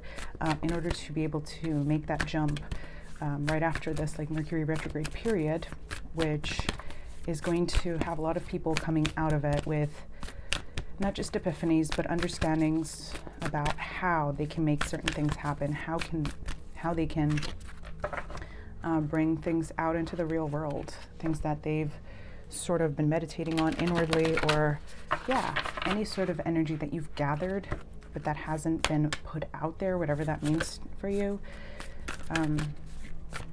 In order to come out with that key or those understandings after this period, so early June, there is this need for complete stillness, meditation, reflection. So it says, I am patient, knowing that whatever is of the highest good is coming to me, and my greatest spiritual shifts don't come through force, they come through freedom. Exactly. So that's talking about that Ten of Wands there, which is about being overburdened. And I get the feeling that for a lot of you, this has to do with just the expectations that you place on yourself. So you might be just very harsh on yourself to, or just have very intense expectations about what victory means or what success means at this time. So this is asking you to be that, it doesn't have to be so high strung, that you can accomplish these great successes through a freer, more just gentler kind of energy, which is very Libran actually. Okay, you were the one who was to come out. Okay, so we get African Violet, spirituality. It's time to connect with what you believe. Okay, so this could speak to tapping into any sort of spiritual tools that you've been neglecting, but that you do feel connected to, whatever that means to you. That could be something entirely different for everyone, whether it's, doing actual meditations, whether it's doing something with energetic tools of this kind, whether it's literally going out in nature, exercising, whatever it is, because those activities that get you into that state of flow will get you to understand, to kind of gather those epiphanies that will tell you how you can bring these things about in your life. So, because I think that a lot of these unnecessary burdens that are placed on you right now, and this pressure that you feel, whether from yourself or from others, or from just deadlines that you have around, have to do with taking on things that are outdated to you. So maybe you're trying to reconcile old belief systems or old patterns of expression or self-expression with the new wisdom that you found, or the deep self-understanding that you've gathered lately. So what about your old beliefs, or just I want to say like boxes that you've been placed in, or that you've put yourself in the past, are no longer needed. A lot of that extra heaviness can just be cleared by simply discarding anything that doesn't connect to the core of your belief system, or of what you're trying to express, or what you're trying to put out there. So that's what I'm seeing for you, Libra. I hope some of this resonated. Thank you so much for being here, and especially if you've watched the full collective readings. I also have an astrology and tarot Etsy, so that is linked on my YouTube channel page if you're interested in getting a personal reading. So I hope to hear some of your thoughts, comments, and I would really appreciate your likes, shares, subscribes, and I hope you have a magical day or night and week ahead whenever you're watching. Thank you so much. Bye. Hi Scorpio, and welcome to your mini reading for your total lunar eclipse in your sign during Taurus season. So let's see what the eclipse energies have to say for you. So of course already right off the bat, very, very significant period for you, and a portal of such alchemical possibility for someone with any big placements in Scorpio. So I'm going to pull one main oracle card from my Seed and Sickle deck, which has two guidebooks, one for dawn, one for dusk, and we're going to read out of the dawn one, I think. Yes, because, no, the dusk one. What am I talking about? Because that energy matches up to the eclipse vibes, I think. So let's see what theme wants to be brought up to your attention around this time. What is this total lunar eclipse in your sign bringing about for you? Whatever area of your life that is in, or what theme, what concept is it highlighting? Okay, so there's a little bit of reluctance in the cards here, which is interesting because almost every other sign, things came up really quickly. So that might have something to do with the deep pressure that you're feeling right now psychically as well as energetically, which would be highly understandable because you're just being so activated right now. At the moment, all the fixed signs, so Scorpio, Aquarius, Leo, and oh my gosh, why can't I think of, and Taurus, of course, duh, are going to be feeling a little bit extra pressurized. So especially if you have other fixed signs in your chart, your big three, or any other stellium in your chart perhaps, or an important placement, you might be feeling this extra sort of pressure or darkness or restriction around you at the moment. So the card that did eventually come out is Cornflower. So let's read the message for that one. So 11. 11 is a wonderful number because if you think of 1111, that is a sort of portal energy, and this is what this eclipse is. And of course, if you add it up, it adds up to 2. So preparation, planning, as well as temporary stillness after a period of work. So the cornflower is remarkable for its beautiful blue petals, which create striking clusters of color against the green and yellow of agricultural fields. So perfectly bright are they, it is said parts of the sky once tumbled to the ground, forming these beautiful patches of blue in the grass. The cornflower reminds us that it is not a bad thing to be unique and stand out. What may seem out of place to some may be a source of great and unexpected beauty to others. So this is, of course, about authenticity. It's about releasing any sort of masks or personages or any sort of roles that you've been playing that are not completely in tune or aligned with who you really are. And this is not an easy feat. Oh gosh, I'm going to shuffle properly because that came up in the previous sign. So let's see, what is this about specifically? So it's not an easy thing to do, but with any scorpionic energy, it asks you to determine something that may be a little bit hard to look at first, or maybe there's a lot of suppression or concealment around, whether this is your emotions, your conceptions about yourself, or your output, your world, your immediate environment, or even others around you. This is also the energy for Scorpio of secrets coming to the surface, or finding out the truth about someone or something, or even yourself having a sort of epiphany and realizing no longer being able to suppress something that is hidden. This is that energy, and of course, impacting you so directly, this might feel a little daunting at first, or you might be feeling kind of paranoid at the moment. So with the Fool coming through and 6 of Cups, okay, let's get one more card and see what this is about. Yeah, okay, this is about clearing a cycle from the past. This is a point of complete turning for you.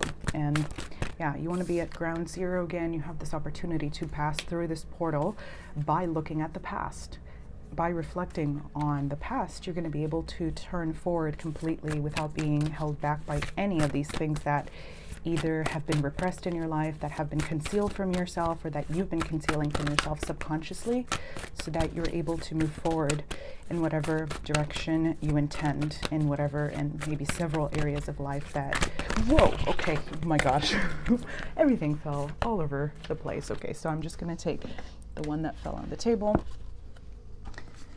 and see how am I going to organize these cards. Okay, that's very significant, I think, because the energy of eruption is highly probable at the moment. Yeah, with 8 of Wands there might be messages coming through very swiftly, or epiphanies coming through very swiftly, whether it's inwardly, as this moon card suggests here. There's been a lot of, yes, of some of that foggy concealment energy around you that needs to and is bound to dissipate at this moment. And I think that no matter if you intend to make this happen, or to look at yourself, to look at the past, to look deep within yourself in order to figure out what needs to be released, or what needs to come to the surface, or what you need to acknowledge to yourself before you can let go of it and clear it, there's going to be something in your life that happens that will bring it out anyway. So we all have free will, of course, but with this turn to a lot of Aries energy around this time, so Jupiter going into Aries, and other planets being there. I think Venus is in Aries at the moment too, as I talked about already a little. There's going to be a lot of forward movement and intense pushing on that new path, this path of the Fool, so starting from the beginning again. And yes, with Scorpio energy, it's always about digging deep and revealing certain truths. So you might be hearing sudden unexpected things about someone, or about something in your life.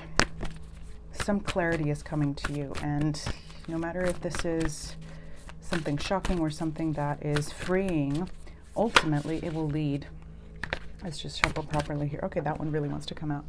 Ultimately, it will lead you down this path of ascension and transcendence. So when I'm patient, I let the universe do for me what I cannot do for myself. So maybe you have been having trouble coming to terms with something, or revealing something, or finding the truth about something. So this eclipse is really good news for you, because it's going to be revealed for you out of this darkness. The lunar energies here represented on the moon card and the tarot are always about concealment and confusion and fogginess, but with this Eight of Wands as well as this Fool card, this tells you about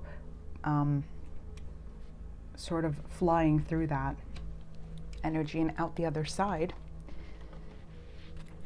and finding some sort of just answer, clarity. So let's play one more card, okay, from this Language of the Flowers deck. So it says Wisteria, Longevity, Plan for and Take the Dedicated Path. Okay, so that's a sort of different message that's coming up here. I want to pull one more mantra card from this deck. So all of this reorientation, reflection on the past, on yourself, this wants to bring you closer to your path of non-destructiveness. So something that is not destructive or destructible in your life wants to be built on top of that. But in order for that foundation to be set, some of these things need to be cleared, whether that is finding out the truth about something or someone, whether that is allowing for some deep truth that you might be fearing to come through within yourself,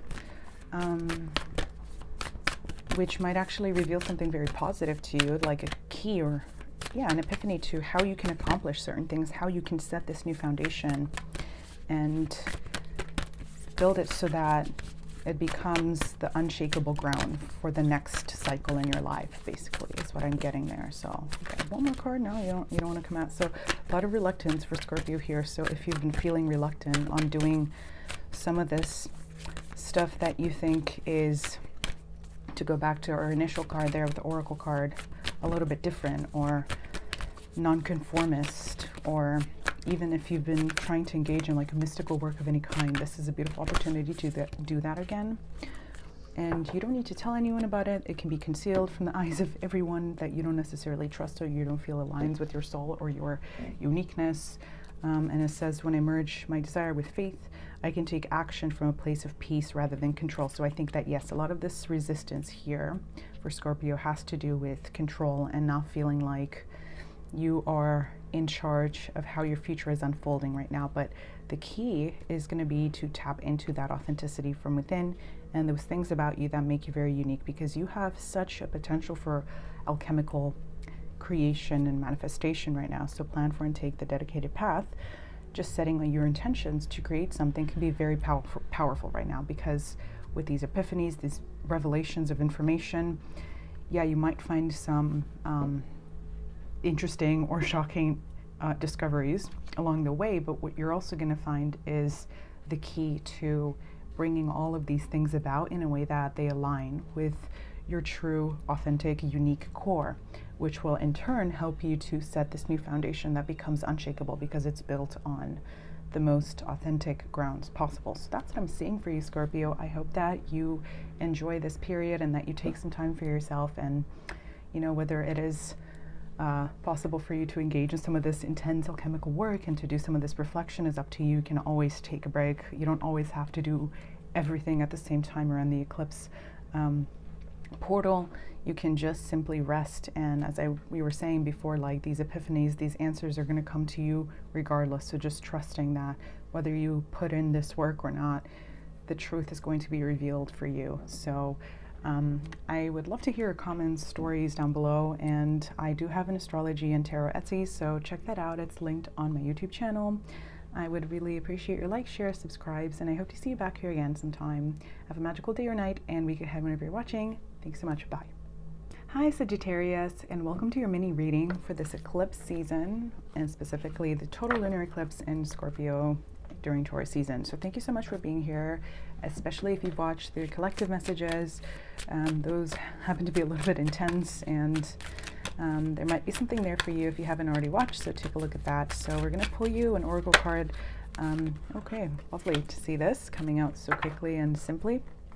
that describes what the energy of this eclipse wants to bring to your attention.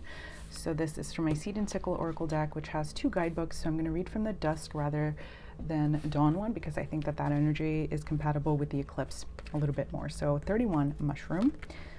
I'm already sensing some energy related to that, but let's read the message here. So most funguses grow underground and emerge on the surface to form bands of mushrooms commonly known as fairy rings. Common lore suggests that stepping into these rings will put you in danger of being ensnared by fairies, so watch your step. Drawing this card suggests that decisions you have made in the past are already starting to take effect, and for better or worse, if you can't change them now.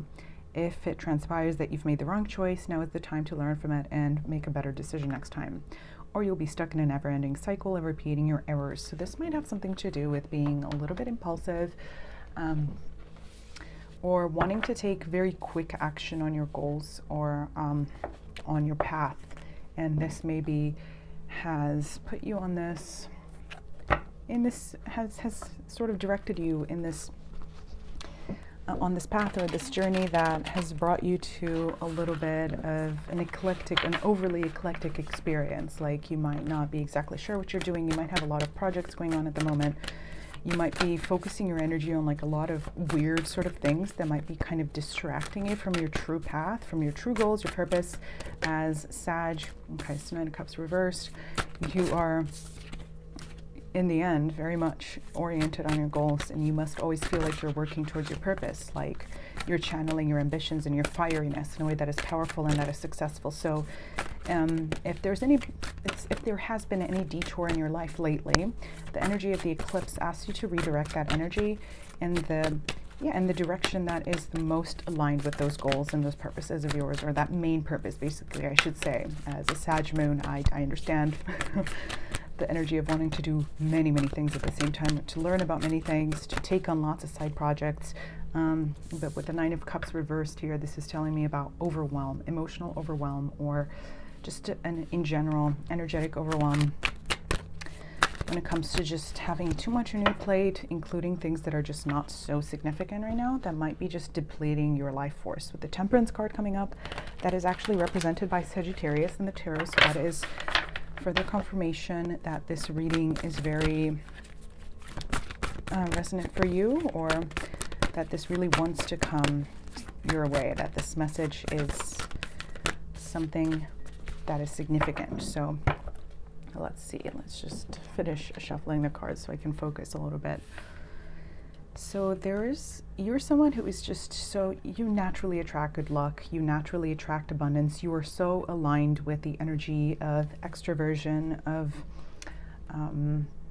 with the yang energy of creation. So the Temperance card is all about being the one who is in charge of synthesizing energy. So you're someone who just takes things in, but then always puts something back out. So if you've been working on outputting a lot of things right now, this is telling you that there's the need for some sort of reflection or inner evaluation before you continue on with this energy of working so hard. Because with the Knight of Pentacles at the bottom, you have been working a lot, and you have been in this cycle of doing lots of different things at the same time, I think, for quite a while now, because the Knight of Pentacles denotes longevity and it's the slowest moving of the knights.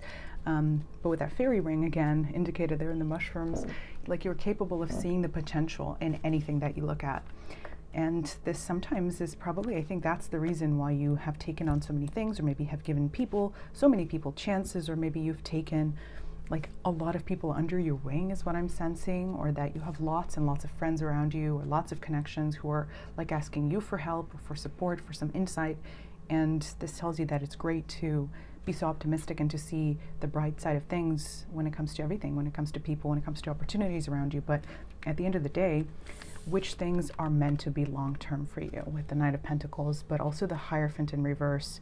This is about the things that you are meant to commit to in the long term. This is a card of commitment. It's a card of, this is associated with Taurus. So of course we're in Taurus season, and the North Node is conjunct the Sun, right? And the North Node is purpose, which is, a very Sagittarian element.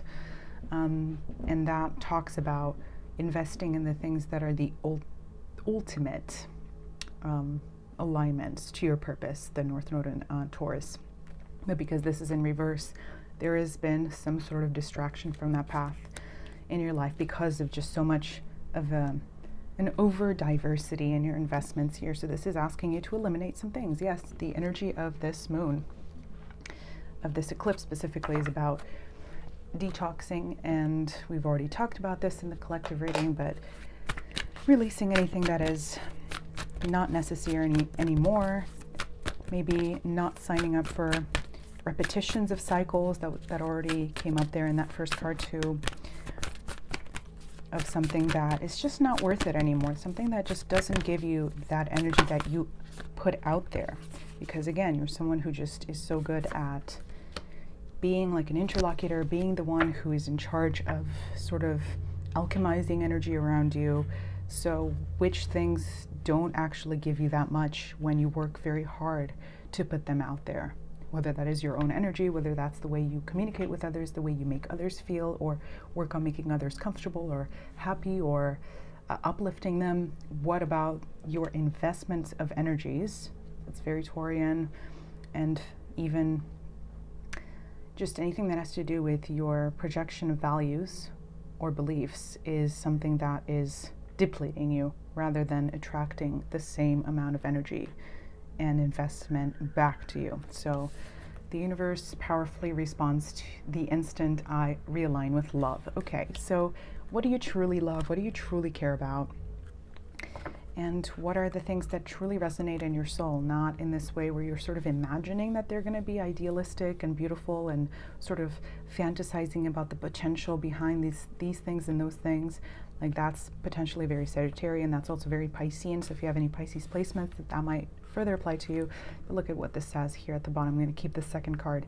True manifesting is about receiving what is of the highest good for all. So specifically that word receiving here is what I'm looking for. So yes, if you've been stuck in an energetic loop of putting lots of things out in the world, whether it's hopes just at a mental level, whether it's actual work that you've completed, this tells you about, this reading wants to just encourage you to turn inward a little bit and to refocus your intentions, to refocus the things that you're just the most invested in, and to, just to let go of the rest. So anemone, optimism, of course, look up and look brightly. I don't think I need to tell Sag to do that. So I think this is what you're doing already. But looking up, that's a good metaphor. That's a good imagery here, I think, because if you've been looking sort of around you, like in that circle, mushroom circle, fairy circle sort of way, and that's sort of indicated here with the Nine of Cups too. If you've been sort of looking around, oh, perfect imagery on this card. If you've been looking sort of around you and finding, look at all these cups, there's one main cup above you. If you look above, if you align with spirit, with your intuition rather than with your mind, which can be very quick moving, you're going to figure out what that most important channel for all of your energies is, or what that most important investment when it comes to your purpose is, so that you align with something that feels a little bit more authentic, sustainable, as well as peaceful, because there's a lot of that running around energy right now, a lot of dissipation of your energy. So if you find that thing, what is that most important thing for you? So a good thing to do around this time of the eclipse would be to write lists on, you know, what the highlights of certain areas of your life are. I'm not saying to hierarchize everyone, for example, like in your friends group or anything like that, but when it comes to your work, when it comes to the things that you're literally doing, you're taking steps to focus on every single day, like which of these things is at the top of that list? Like even if you do make a to-do list or something like that, like do all 7 items really need to be there? Can something be eliminated? So this is about simplifying, Sagittarius. I'm understanding now. At the highest level, you want to be this person who is playing, because this is what the Temperance card represents in the end. You have 2 different cups here, but they're both aligning in this way that's very balanced, and that comes out upwards, right? In that way where there's unification. So from diversity to unification, from complexity or confusion to simplicity. So that's the energy that the eclipse wants to bring to you. So taking some action to realign with the highlights of your energetic investments at that soul level, and to release the rest. So that's what I'm sensing for you. I hope that some of this message resonated, Sag.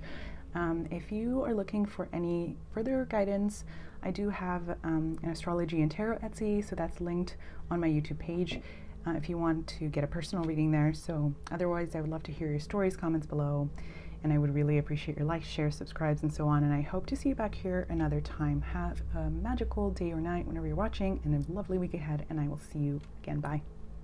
Hi Capricorn, and welcome to your mini reading for the total lunar eclipse in Scorpio during Taurus season. So thank you so much for being here, and especially if you've been there throughout the collective readings. So if you haven't already looked at those, check those messages out.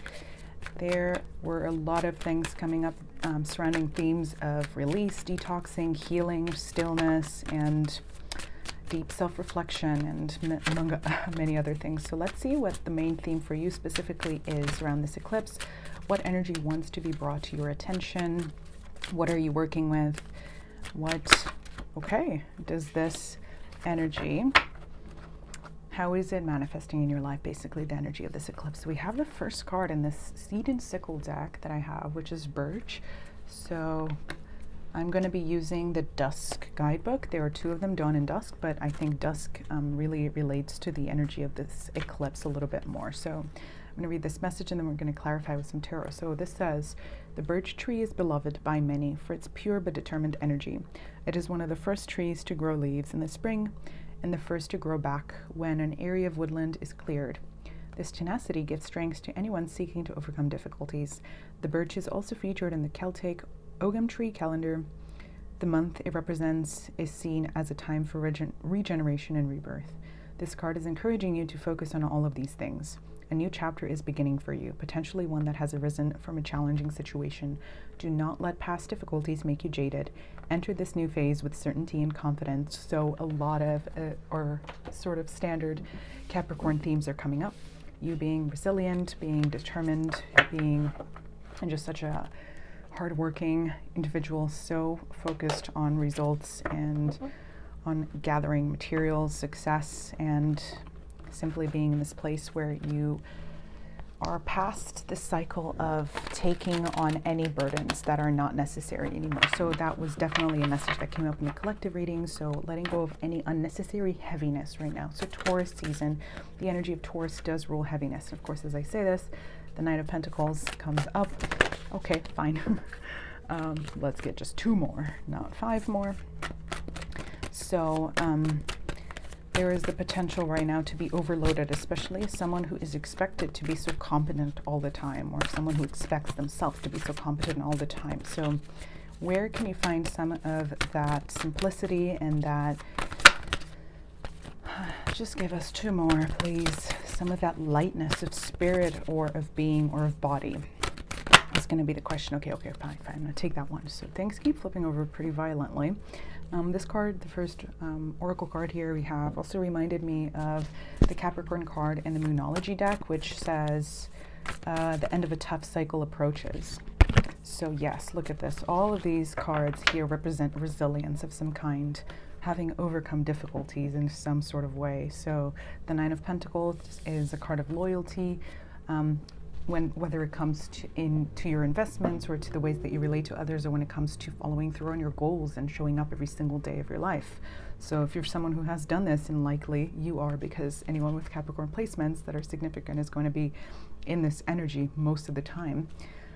So you've gathered a lot, you've acquired a lot of success or experience or wisdom. And the Nine of Wands, if it was upright, it would talk about defending that, sort of standing your ground and taking a little pause before you evaluate where to go next with your goals. So sort of assessing everything that you've gathered, assessing all the huge amounts of work and energy, and just basically just intentionality that you've placed or that you've invested in certain things in whatever areas of your life, maybe multiple areas, I think. So in reverse, this talks about, basically taking some time to work on things or to channel some sort of energy that is clearing of your aura. Because I sense that there's a lot of debris in your aura at the moment. Like, I'm getting the imagery of Saturn, which, rules Capricorn. Like, lots of, there's an energetic ring around you. but it has some sort of like darker energy that you've acquired by simply just being so resilient and going forward even when you maybe weren't feeling so good physically or other ways. And that sort of pushing through energy in that resilient way, which is further indicated by the Strength card here, maybe has attracted to you or has, just simply magnetized to your aura energies that are a little bit negative and that are in need of clearing. So any sort of aura clearing meditation, things of that sort, aligning once again with your crown chakra. I think that your upper chakras need a little bit of clearing. That's what I'm sensing here specifically, because as we see with this sort of orb here, whatever energies are there in that upper region are going to be the ones manifesting down to earth. So this might also speak about being overly invested in manifestation activities or things like that in a way that's a little bit like redundant, because right now you are just automatically in this new cycle and this new beginning, and you don't need to work so hard, whether it's mentally. I feel like there's a mental sort of congestion happening for you right now, especially we do have the Page of Swords here at the bottom of the deck, and the third eye chakra is indicated there. So the eclipse wants you to find some sort of stillness, simplicity, and gentleness, because you don't need to invest with so much just intensity in whatever it is you're doing right now. You deserve a break, basically. It's the simplest possible way to put this. You've held on for very long, but you're already in this place where the tables are turning. So, okay, these cards did come up in the previous reading, so I'm going to shuffle properly. Let's see. Let's just get one mantra card and one Language of the Flowers card.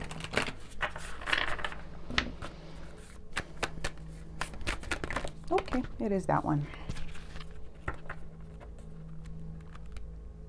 You know what?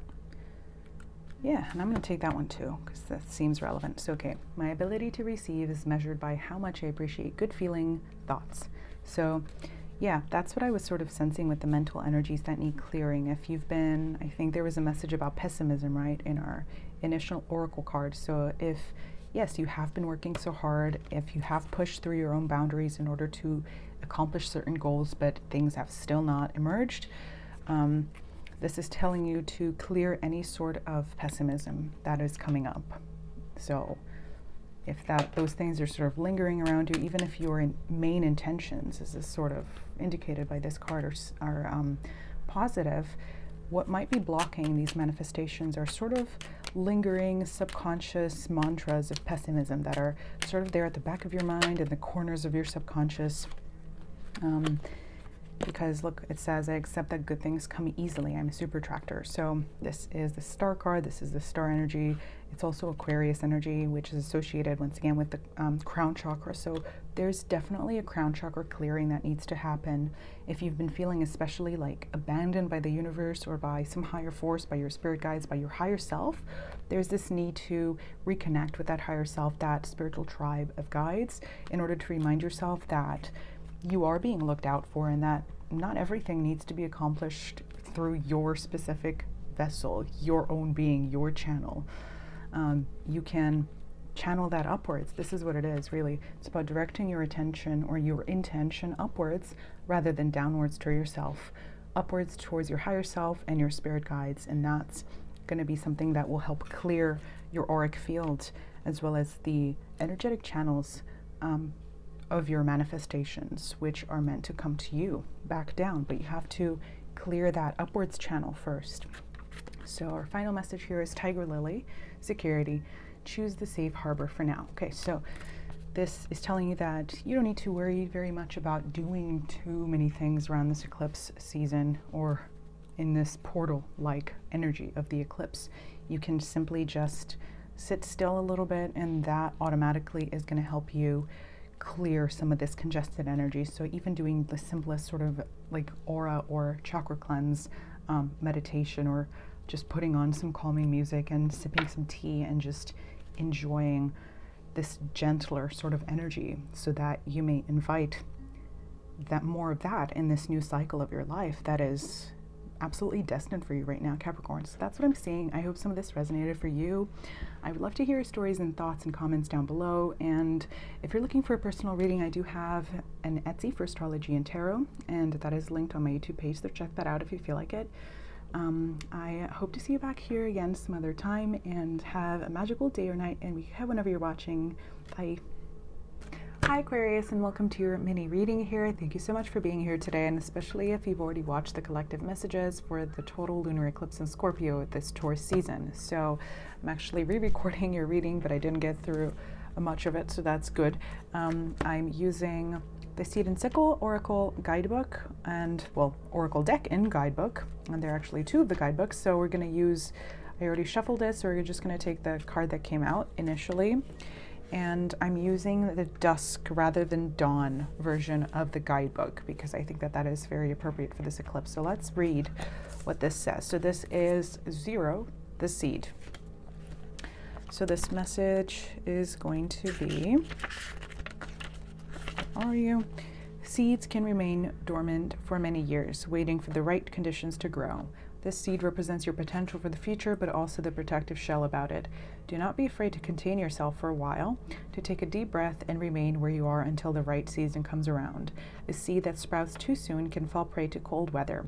Focus on yourself until you're sure that the frosts have passed. Okay, so this to me sort of combines the energies of this lunar eclipse as well as of the Mercury retrograde and Pluto retrograde concurrent seasons that are happening right now. So this is about taking stock. It's about turning inward before turning outward again. So the end of Mercury retrograde is going to be early June. So I think June 8th is going to be the end of the shadow period. So this is going to ask you to reevaluate something about a project that you've been focusing on, or anything in your life that you're in this mode of reflection about before you take the next steps to externalize anything about it. So to put it out there in the world, to communicate your desires to someone, maybe in a relationship or at work, or even when it comes to communicating or expressing a part of yourself or your identity that you've been sort of reorienting, or that has been sort of brewing inside of you. So this is about very much the energy of the eclipse, as well as it reminds me of the dark moon. So right now is not the time to take action, to put something out there. There needs to be something else that happens before that can come about in the most successful way for you. So, wow, okay, so we have the Star card, which is represented by Aquarius in the tarot, but this is coming up in reverse. So I'm going to take that.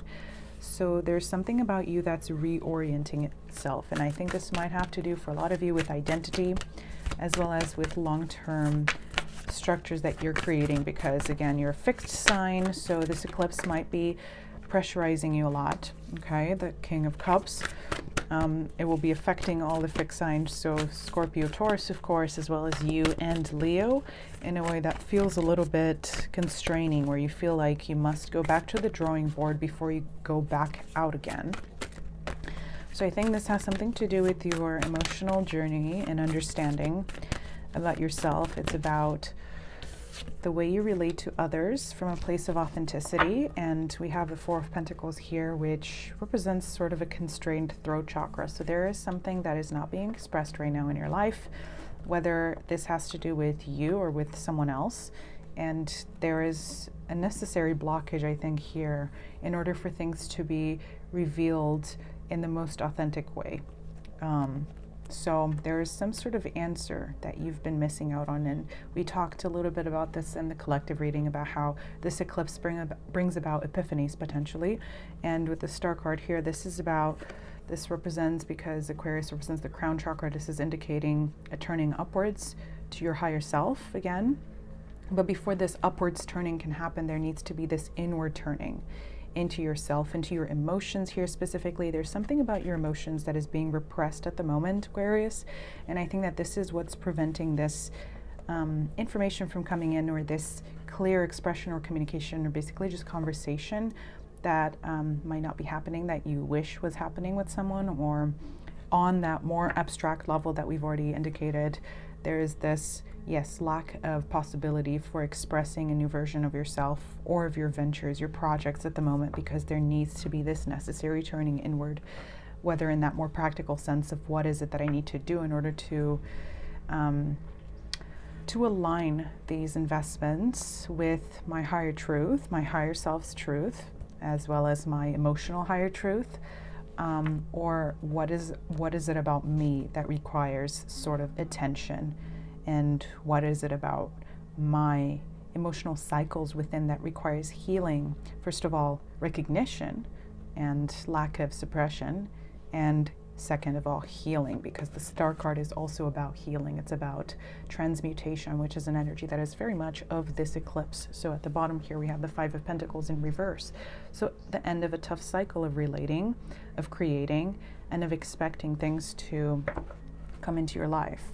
So let's see if we can get a mantra card that tells us a little bit about what the best mentality would be around this time, what can help you out with this turning inward, whether it's emotional, whether it's of a more practical kind, whether it has to do with your identity, or whether it has to do with maintaining your authenticity, communicating your authenticity when you're with others or connecting with others. So what is helpful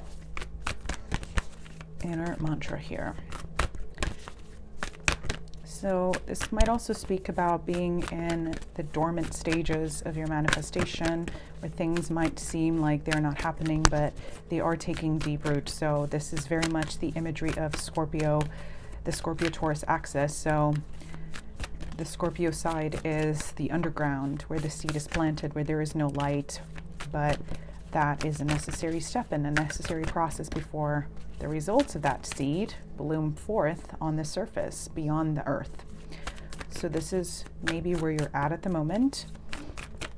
And maybe this definitely has something to do with just higher understanding of yourself, of your environment, of your goals, your values.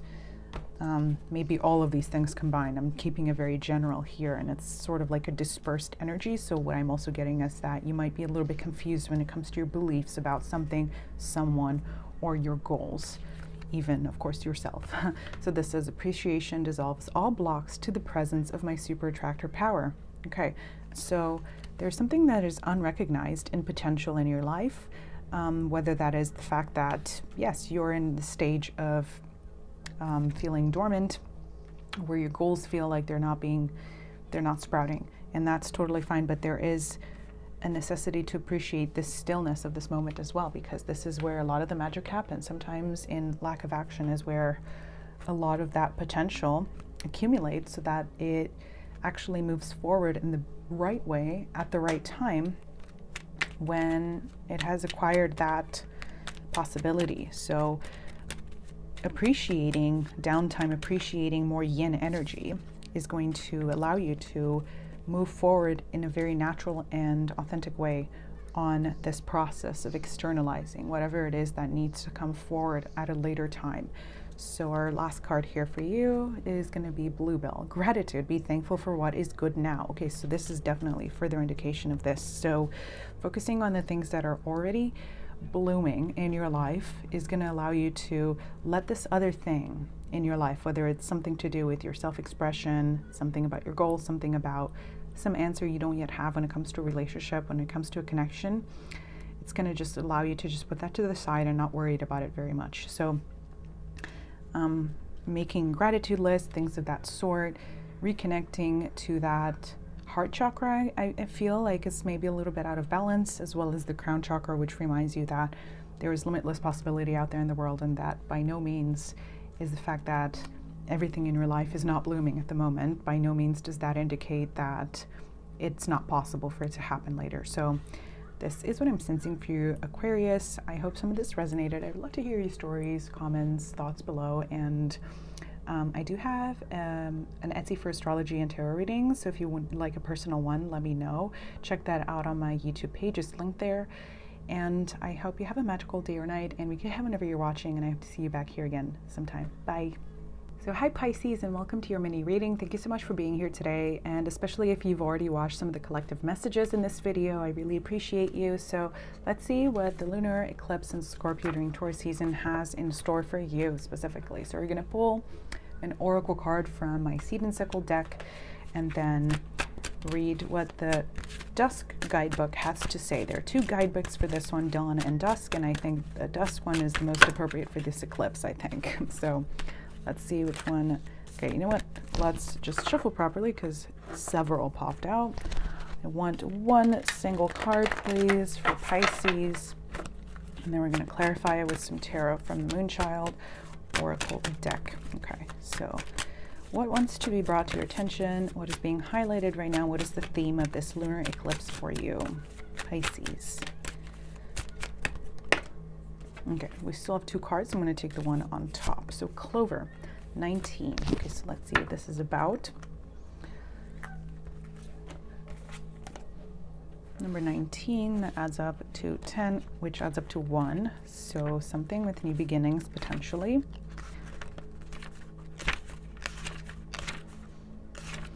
Okay, so a four-leaf clover is a rare thing to find, with only one growing for every 10,000 standard clovers. In early Irish Celtic tradition, a four-leaf clover was believed to protect against misfortune and bestow the power to see fairies.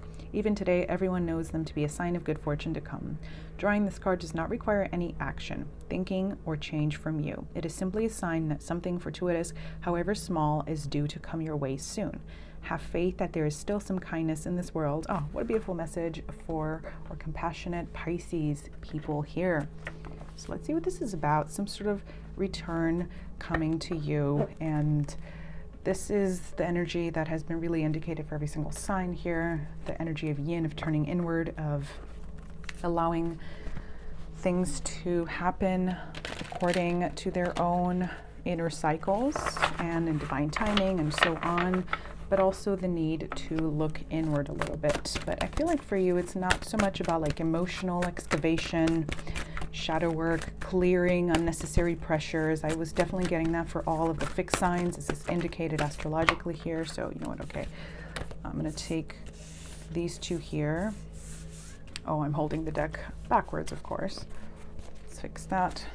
Or am I? Or no, I don't know. Six of Pentacles, 10 of Wands in reverse there. And then let's get one more card. So there's not so much pressure being indicated around you, although the water and earth signs have, okay, so that's been coming up in these readings, have been having a time of a lot of epiphanies and understandings, and you've been doing lots of alchemical, emotional, spiritual work for the last few months, because that's just what's been there in the sky at the moment. So the Six of Pentacles, as well as Page of Cups in reverse here. So this speaks to me about keeping up that belief that there are others who are just as compassionate as you in the world, as our guidebook indicated, and that you've already done enough in order to attract to you what you need, what you deserve, what you desire. With the Six of Pentacles here, this is about returns. This is also about small gifts and small blessings of that kind, like returning getting a sort of return on your investments, getting a gift from someone, something that sort of makes you smile and that lightens your heart up, and that gives you hope that you can just sort of surrender the big things in life to the flow of the cycles that are indicated, and just expect that the right amount is going to come to you when it's necessary, whether this is financially or emotionally or in other ways, and that things are going to grow at their own pace. Sometimes it feels very slow and like you're watching paint dry, but when the right time comes, there's going to be this beautiful blossoming of abundance, and that's going to be basically indicate that all of the manifestation work, all of the intuitive work that you've done, all of the intention setting, as well as all of the giving energy that you've been putting out there is going to be returned to you. So this, as someone who is a mutable water sign, you tend to give very much to others. You tend to support others emotionally, and in other ways you tend to be the person that listens to everyone's issues. So this is telling you that that part of you that compassionate inner child, pure hearted self is a little bit tired at the moment. So it's time for you to receive some of that energy. And the way I'm seeing here, the Two of Pentacles, in this particular reading for you, is that you're going to get that mirrored back to you, that compassion, that listening ear, that reflection of pure-hearted energy that you've been putting out there and that you've been just sort of embodying for the last however many years, or maybe even your whole life. So with the Ten of Wands in reverse, this is about releasing difficulty or strain, or releasing any sort of responsibility that is not your own. It is time for you to also get support from others, not to always just be the one supporting others. So let's see what a good mantra around this time would be for you. So this is a sort of turning point. The eclipse can bring about many epiphanies that came about in a previous reading. Let's just shuffle properly. Where you can have a lot of changes in direction of your energy. So if you've been giving a lot, it's time for you to receive. If you've been taking a lot, it's time for you to give a little bit more. So for you, definitely, it's time to get some blessings here and some encouragement. And yeah, the energy of gifts is what I'm feeling for you very much. So it says, when I connect to the spiritual realm, I open the door to receive divine guidance, clear direction, and great wisdom. So there's that keyword again, receive. And I do want to say, do want to look at this card too at the bottom. So when I make joy a priority, brilliant ideas will come naturally, support will surround me, and movements will form. So yeah, again, that message of you don't have to worry about what's happening. Things are already on the way that are meant to be there, and just trusting that all of the good energy that you've put out there and that you've embodied in the past is going to be mirrored back to you. And the more you connect to higher realms, the more you meditate, the more you set an intention to connect to your guides, to your higher self, the more you're just going to breathe through this time and find peace within, rather than feel like you're constantly struggling or like you're trying to understand every single part of this spiritual process and journey. Oh my gosh, can we just get one card, please? Because this is one of the things that Pisces could have trouble with. So you're such a sort of vessel for energy. You're yin, so you attract things within yourself. You absorb energy. This is why you're so empathic, because you absorb the energy of others. So this might also be the case when it comes to information, to guidance, to wisdom. So sometimes the crown chakra could get a little bit out of sync, out of balance. So it's a good idea to do some healing for that, some aura cleansing meditation, and to simply clear up that channel for higher truth, so that you're only receiving the things that are the most high vibrational, is basically what I'm getting. This is all about removing low vibrational energy when it comes to either your connections in the world or when it comes to just absorbing that psychic energy. So let's just get one more card for you, please. One final message from the Language of Flowers deck here. What does Pisces need to know? Oh my gosh, okay, so I guess you just need a few more messages, Pisces. Let's see. So Sunflower, assertiveness, rise up, stand stronger and true, and Anemone, optimism, look up and look brightly. So both these messages came up before, and the optimism card, this is about, yeah, linking up to that highest spiritual guidance and not overwhelming yourself with the energy, so that you don't have that channel available to you. Because if you're overloaded by, taking care of so many other people around you, worrying about so many things, that channel is closed up. So this is telling you to not be afraid to assert boundaries, to say no, to take time for yourself, to take downtime, to simply just literally give yourself this kind, gentle time for relaxation, reflection, so that and to basically trust that all the stuff that you might have anxiety about, like, security, things of that sort, will take care of themselves. And with that knowledge, give yourself this time to simply reflect and heal, and just, allow that pure-hearted inner child energy to get replenished, so that you may be able to continue on this new cycle that's coming up for you, which will bring a lot of these blossoming energies that are the results of past efforts that you've put in, I feel like mostly emotionally as well as materially. So that's what I'm seeing for you, Pisces. I hope that some of this reading resonated. Let me know if you have any questions. I would love to hear your comments, stories down below. I would appreciate likes, subscribe, shares, and so on. And If you would like more guidance, I do have an Etsy for astrology and tarot, so let me know if you want a personal reading, and I hope to see you back here again some other time, and that you have a magical day or night and week ahead whenever you're watching. Thanks so much. Bye.